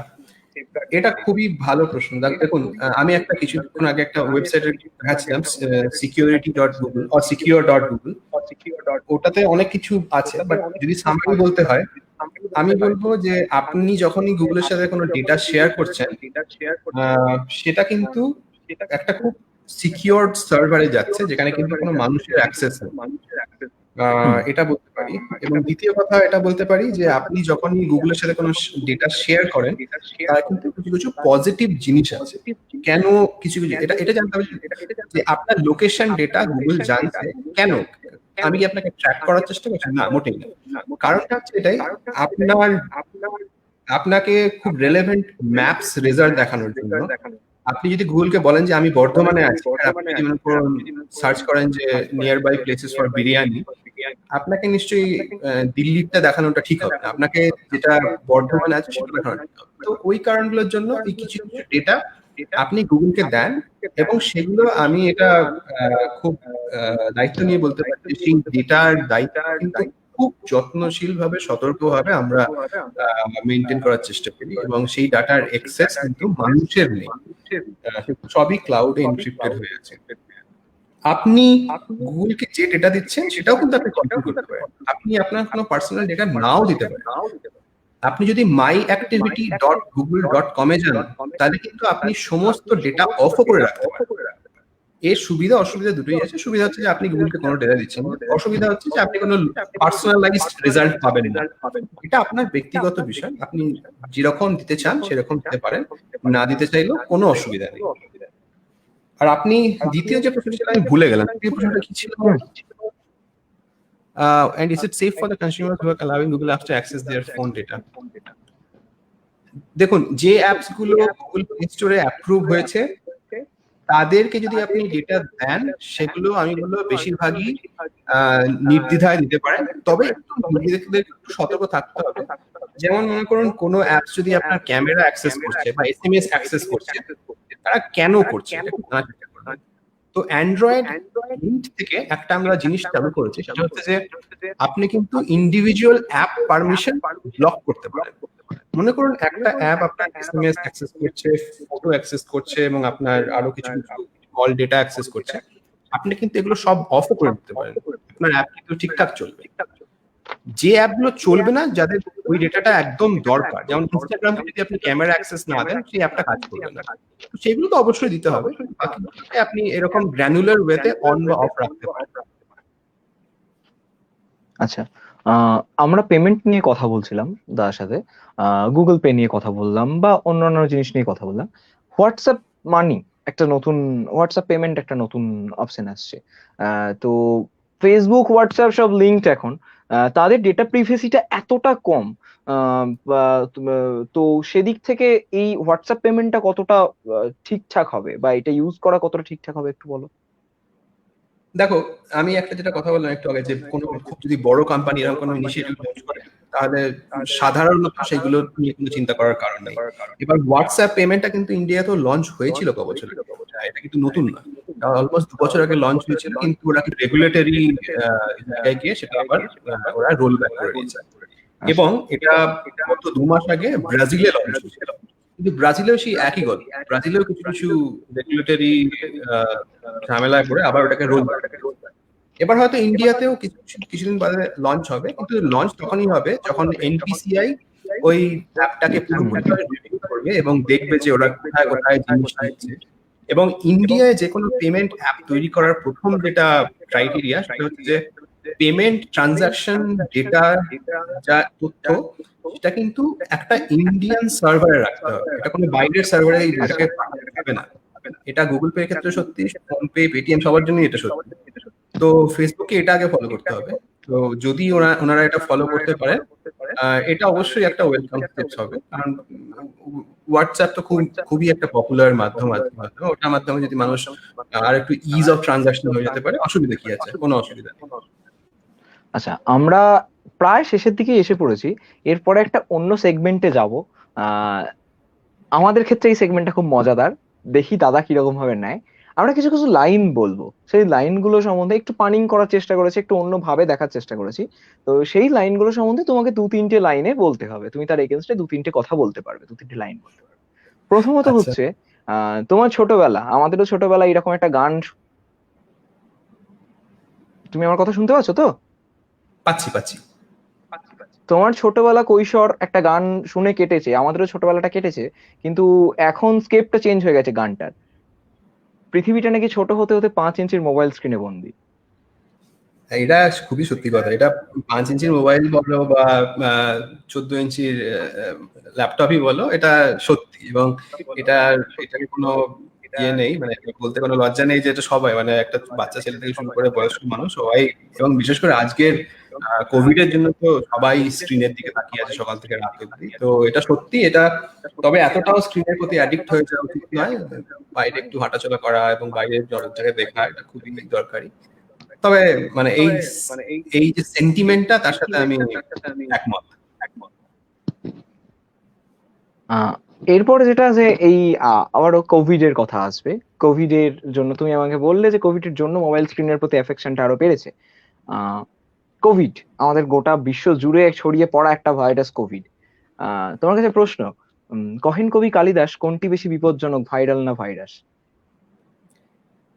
দেখো, ভাইরাসটাই বেশি বিপজ্জনক। ভাইরাল জিনিস তো হয় মানুষের বিশেষত দুটোর জন্য, যদি কোনো তোমার ইমোশনালি তুমি কিছুর সাথে কানেক্ট করতে পারো, সেটা একটু ভাইরাস হয়। যেমন এই গাংনাম স্টাইল একটা গান এসেছিল, মানুষ থেকে খুব ভালো লেগেছে, এটা ভাইরাল হয়ে গেছে। বা আজকে তুমি যেটা দিয়ে শুরু করলে বিনোদ, সেগুলো ভাইরাল, সেগুলো খুব একটা ক্ষতিকর জিনিস না। ভাইরাসটা ক্ষতিকর, সেটা তুমি আমাদের কোভিড ভাইরাসই বলো, অথবা করোনা ভাইরাসই বলো, অথবা তুমি কম্পিউটার ভাইরাসই বলো, এগুলো মারাত্মক বেশি। আচ্ছা, আমরা ভাইরাল মানে যেটা ক্ষতিকর অন্যদের ক্ষেত্রে সেই রকম জিনিস, মানে ভাইরাস ভাইরাল না করার দিকেই এগোবো। যেটা মজার ছলে হতে পারে সেটা করতেই পারি আমরা, সেটাতে বিনোদনই হই, বিনোদে যেমন বিনোদন হচ্ছে সেরকম বিনোদনই হবে। 3 নম্বর হচ্ছে, কয়েকদিন আগে রবীন্দ্রনাথ ঠাকুরের মৃত্যুদিন গেল, প্রয়াণ দিবস গেল। তো তার প্রতি শ্রদ্ধা জানিয়ে এবং তিনি অপরাধ দেবেন না এটা ভেবেই, চিন্তা করেই আমরা একটা লাইন বানিয়েছি এরকম: লুকিয়ে আছো তুমি আমার ফোনের ওপারে। কে লুকিয়ে আছে বলতো? এটা এটা খুব একটা রিলেভেন্ট প্রশ্ন। কে লুকিয়ে আছে? এ কি কোনো স্ক্যামার, কোনো হ্যাকার, নাকি তোমার কোনো প্রিয়জন? এটা ডিপেন্ড করবে। নাকি তোমার কোনো বন্ধু, নাকি তোমার বস? এটা কে হ্যাঁ, লুকিয়ে এবারে করবে? এবারে ঘটনাটা হচ্ছে যে আমার প্রিয়জন বা আমার বস, আমার পরিচিত কেউ, তারা তো লুকিয়ে থাকবে না, তাদের সাথে তো আমরা কথা বলবো বা তাদের সাথে আমরা চ্যাট করছি। কিন্তু যে লুকিয়ে আছে, যার উপস্থিতি আমরা দেখতে পাচ্ছি না, প্রত্যক্ষ করতে পারছি না, লুকিয়ে লুকিয়ে যে দেখছে আমার দিকে, তার কথা জানতে চাইছি আমি। তার থেকে সতর্ক থাকতে হবে। এবং তুমি যাতে, মানে তোমাকে লোকে লুকিয়ে কেন দেখবে? দুটো কারণ হতে পারে। এক, কেউ তোমাকে স্টক করছে, সেটা একটা কারণ হতে পারে। স্টক করাটা ভালো খারাপ দুটোই হতে পারে। মনে করো তোমাকে কেউ পছন্দ করে, সে তোমাকে স্টক করতেই পারে। আর একটা হচ্ছে কেউ তোমাকে কোনো প্রতিশোধ নেওয়ার চেষ্টা করছে, স্টক করছে, সেটা খুব ডেঞ্জারাস। এবং সেটার জন্য নিজেকে নিজেকে সাবধানে থাকতে হবে, নিজেকে বাঁচিয়ে রাখতে হবে। এবং যেটা বললাম আগে, যে বুলিং যদি হয় তার বিরুদ্ধে ব্যবস্থা নিতে হবে, দরকার হলে আইনি ব্যবস্থা নিতে হবে, পুলিশের কাছে যেতে হবে। তো এইগুলো খুবই দরকারি।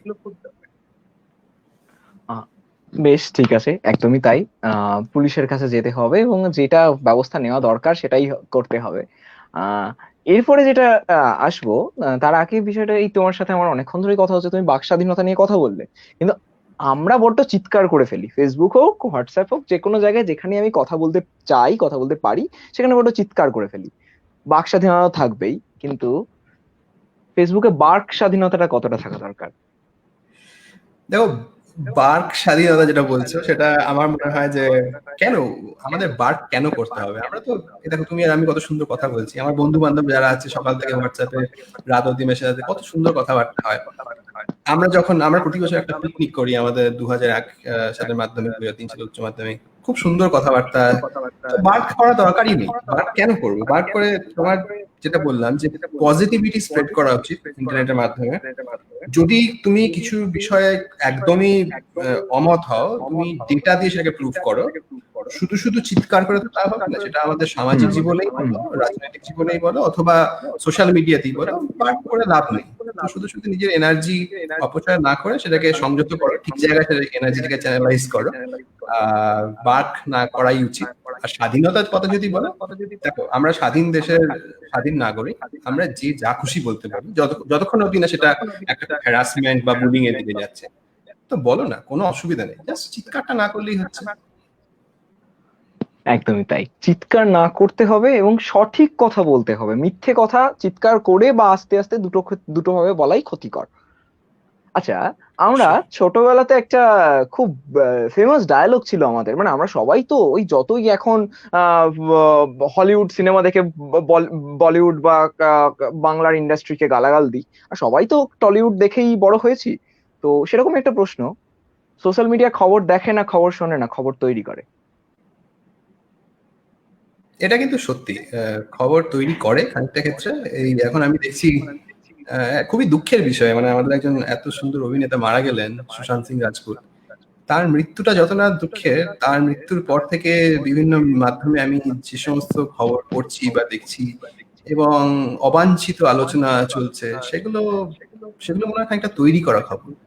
তো সেগুলো দুঃখ লাগে। তো আমার মনে হয় খবর তৈরি করা হয়। এবং আগে যেটা ফেক নিউজ যেটা বললাম, যে আজকাল এই অথরিটেটিভ সোর্স অফ নিউজটা কমে গেছে, এবং সবাই আর কি, আমরা সবাই রাজা, আমাদের রাজার রাজত্ব হয়ে গেছে। তো সবাই খবর তৈরি করতে ভালোবাসছেন, করুন, অসুবিধা নেই, জাস্ট সত্যি কথা বলুন। মানে সবাইকে ঠিকঠাক জিনিসটা জানানোর চেষ্টা করুন, বাচ্চাদেরও তাদের চেষ্টা করুন ঠিকঠাক জিনিসটা তারা জানতে পারে। আচ্ছা, একেবারেই তাই। আসলে খবর পরিবেশন করার জন্য বা খবর সংগ্রহের জন্য জার্নালিজমের কোর্স করতে হয়, মাস কমিউনিকেশনের কোর্স করতে হয়। খবর তৈরি করার জন্য বোধহয় হোয়াটসঅ্যাপ ইউনিভার্সিটিতে কোনো কোর্স করানো হয়। I am graduated from WhatsApp university. দেখো, হোয়াটসঅ্যাপ না আজকাল এমন হয়ে গেছে যে সবাই খুব মানে নিজের খবর শেয়ার করতে ভালোবাসেন। আমিও করি মাঝে মাঝে, আমিও মাঝে মাঝে, এরকম নয় যে আমি তর্কে জড়াই না, আমিও তর্কে জড়িয়ে পড়ি। এবং বেশ, আমি মাঝে মাঝে মনে হচ্ছে আমি কেন বললাম এরকম, মানে এরকম না বললেই হয়তো ভালো হতো। তো যেটা খারাপ লাগে সেটা হচ্ছে যে মানে কিছু কিছু ভুল খবর বা দেখি কিছু কিছু নিউজ বা ভিডিও শেয়ার হচ্ছে যেগুলো সর্বৈব মিথ্যা, যেগুলো একদমই সত্যি নয়, এবং বেশ খানিকটা এনার্জি নষ্ট হয় লোককে বোঝাতে যে না এগুলো সত্যি নয়, এগুলো শেয়ার করবেন না। তো লোকে বলেন না এটা তো হোয়াটসঅ্যাপে আমাকে অমুক পাঠিয়েছেন, ভুল কথা বলতেই পারেন না।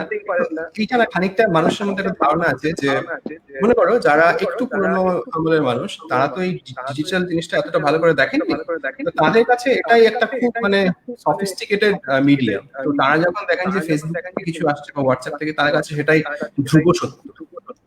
কিন্তু সেটা নয়, তো সেই জিনিসটা বোঝানোর অবকাশ আছে। তো I am definitely not graduated from WhatsApp university, I am graduated from Bardhaman university. আচ্ছা, সিনেমা দেখো তো? সিনেমা না, আমি খুব একটা বেশি দেখি না। মানে আমি দেখি বেশি ইউটিউব, খুব একটা আচ্ছা, দেখি মাঝে মাঝে, খুব কম। যখন দেখো তখন কোনটা প্রেফার করো, টু রেন্ট না টরেন্ট?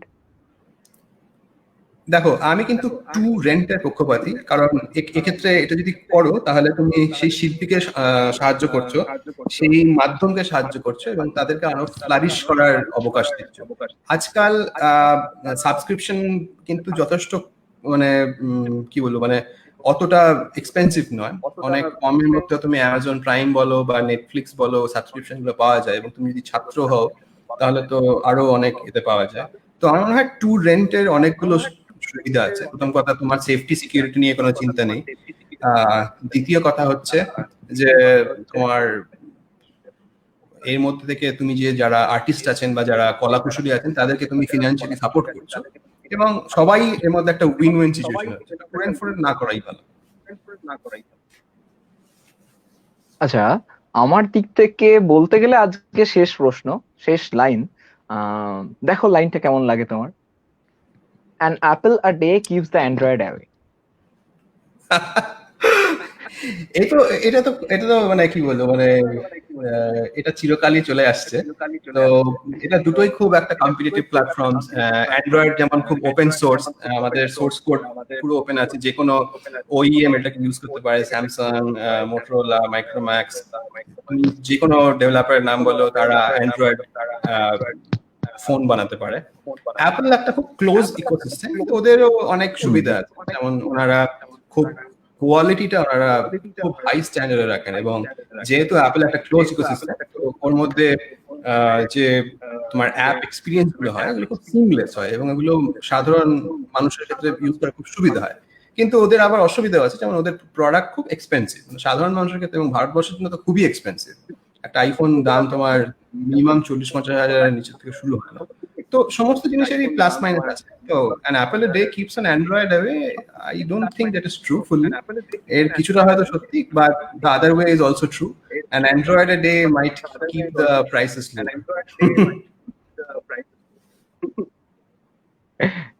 সেটাই। আচ্ছা, সব মোটামুটি আমরা যতটা ফর্মালি আলোচনাটা কাইন্ডস অফ শেষ করলাম। কিন্তু একটা প্রশ্ন এসছে যেটা না করলে আমার মাথা খারাপ করে দেবে, তোমারই বন্ধু। দেখো একটু প্রশ্নটা দেখা যাক, প্রশ্ন বা স্মৃতিচারণা বলতে পারি। অরিজিৎ বলছে যে স্কুলে সরস্বতী পুজো ইভিনিং এর প্রোগ্রামটা কতটা মিস করিস, বিশেষ করে নাটকটা পুজোর প্রতি। এটা খুবই মিস করি অরিজিৎ, মানে তোকে তো বলতে কোনো এই নেই। আমরা স্কুলে নাটক করেছি, গানের অনুষ্ঠান করেছি, এবং খিচুড়ি যেটা বিতরণ, আমার কাছে এখনো বোধহয় ছবি আছে, বিশেষ করে যেটা বেগনি, সেটা খুবই মিস করি। গত বছর চেষ্টা করেছিলাম যাওয়ার, কিন্তু কাজের জন্য যেতে পারিনি। এবারে তো নেক্সট টাইম তো কি হবে আমি জানি না, কোভিড এর জন্য। খুব মিস করি এগুলো, এবং সরস্বতী পুজোর সঙ্গে খুব মধুর স্মৃতি জড়িয়ে আছে আমাদের সঙ্গে। আমার এরকম ইয়েও আছে যে দেববাবু পুজো করছেন, তার সাথে পার্থবাবু এই ঘন্টা বাজাচ্ছেন, এবং ছাত্ররা নাচছে, এরকম ছিল ছবি আমাদের কাছে। তো সেগুলো খুব গোল্ডেন মেমোরিজ আমাদের কাছে, সেগুলো সবসময় থাকবে। সরস্বতী পুজোকে খুবই মিস করি।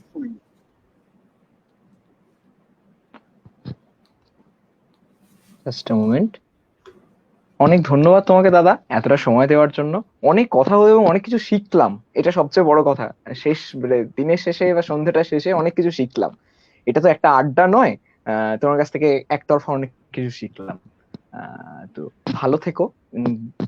সবকিছু স্বাভাবিক হলে তুমি ভারতে ফিরে আসো, আমরা একসাথে বসে আড্ডা মারবো। এটাই প্ল্যান থাকুক। এবং আমরা স্কুলে তোমাকে চাই, বর্তমান যারা ছাত্র আছে তাদের জন্য তোমাকে চাই, তুমি একটু তাদেরকে এই টেকনোলজির দিকটাতে যদি তুমি তাদেরকে কিছু কথা বলো, তারাও অনেকটা এনরিচড হবে। অনেক ধন্যবাদ তোমাকে সময়টা দেওয়ার জন্য, তুমি ভালো থেকো। তুমিও ভালো থাকো, এবং এই অনুষ্ঠানটি পরিচালনা করার জন্য এবং এর ধরনের, যেরকম বললাম যে স্কুলের এরকম একটা পরিবেশকে সবার সামনে নিয়ে আসার জন্য তোমাকে এবং এই গ্রুপের যারা যারা অ্যাডমিন বা মডারেটর আছেন সবাইকে আমার তরফ থেকে অনেক ধন্যবাদ। আমাদের ব্যাচের সবারই তরফ থেকে আমি বলছি তোমাদের ধন্যবাদ। তোমরা অনেক ভালো কাজ করছো এবং করে যাও, অবশ্যই দেখা করার ইচ্ছা রইলো। সমস্ত শিক্ষক শিক্ষিকা যদি কেউ দেখে থাকেন প্রণাম জানাই, আপনাদের সাহায্য ছাড়া তো আমরা আজ কিছুই করতে পারতাম না। তো স্কুলের যে রুটসটা সেটা খুব স্ট্রং আমাদের, সেটা এরকমই থাকুক এবং সবাইকে অনেক শুভেচ্ছা জানাই। শুভরাত্রি। না, শুভরাত্রি বলবো না। তুমি যখন শিক্ষকদের কথা বললে একটি বিষয়, অনেক শিক্ষক দেখছেন, অনেকে কমেন্টও করেছেন, আমি সব কমেন্ট হাইলাইট করতে পারলাম না, সেটা আমার গাফিলতি। পরবর্তীকালে আমরা অবশ্যই সেগুলোকে নিয়ে কথা বলবো। আর আরেকটা বিষয় হচ্ছে, এই স্ক্রিনের সামনে আমি রয়েছি, আমি সুদীপ্ত। স্ক্রিনের পিছনে যারা রয়েছে তাদের নামগুলো একটু বলা এবং তাদেরকে থ্যাঙ্কস জানানো উচিত। রাতুল দাস রয়েছে, শুভজিৎ কোনার রয়েছে, দুজনকে আলাদা করে থ্যাঙ্কস, স্ক্রিনের পিছনে আজকে এটা পরিচালনা করছে। এছাড়াও আমাদের পেজে রয়েছে সৃজয় ভট্টাচার্য, দেবপ্রিয় দাস, প্রত্যেককে থ্যাঙ্কস। এরা না হলে এই পেজটা চলতো না, এরা না হলে এইটাও আয়োজন করা যেত না। তোমাকেও থ্যাঙ্কস, অনেকটা ধন্যবাদ তোমাকে। আর যতজন কমেন্ট করেছেন, যতজন এতক্ষণ দেখছেন, তাদের প্রত্যেককে ধন্যবাদ। আপনারা পরবর্তীকালেও সাথে থাকুন। আমরা কালকে ভূগোলে ছিলাম, ভূগোলের চিন্ময় বাবুকে নিয়ে আলোচনা করছিলাম, আজকে গুগলে ট্রান্সফার হয়েছি। আমরা পরবর্তী দিন আবার একটা টপিক নিয়ে আসবো। ধন্যবাদ। শুভরাত্রি। শুভরাত্রি তোমাকে দাদা। শুভরাত্রি। শুভরাত্রি।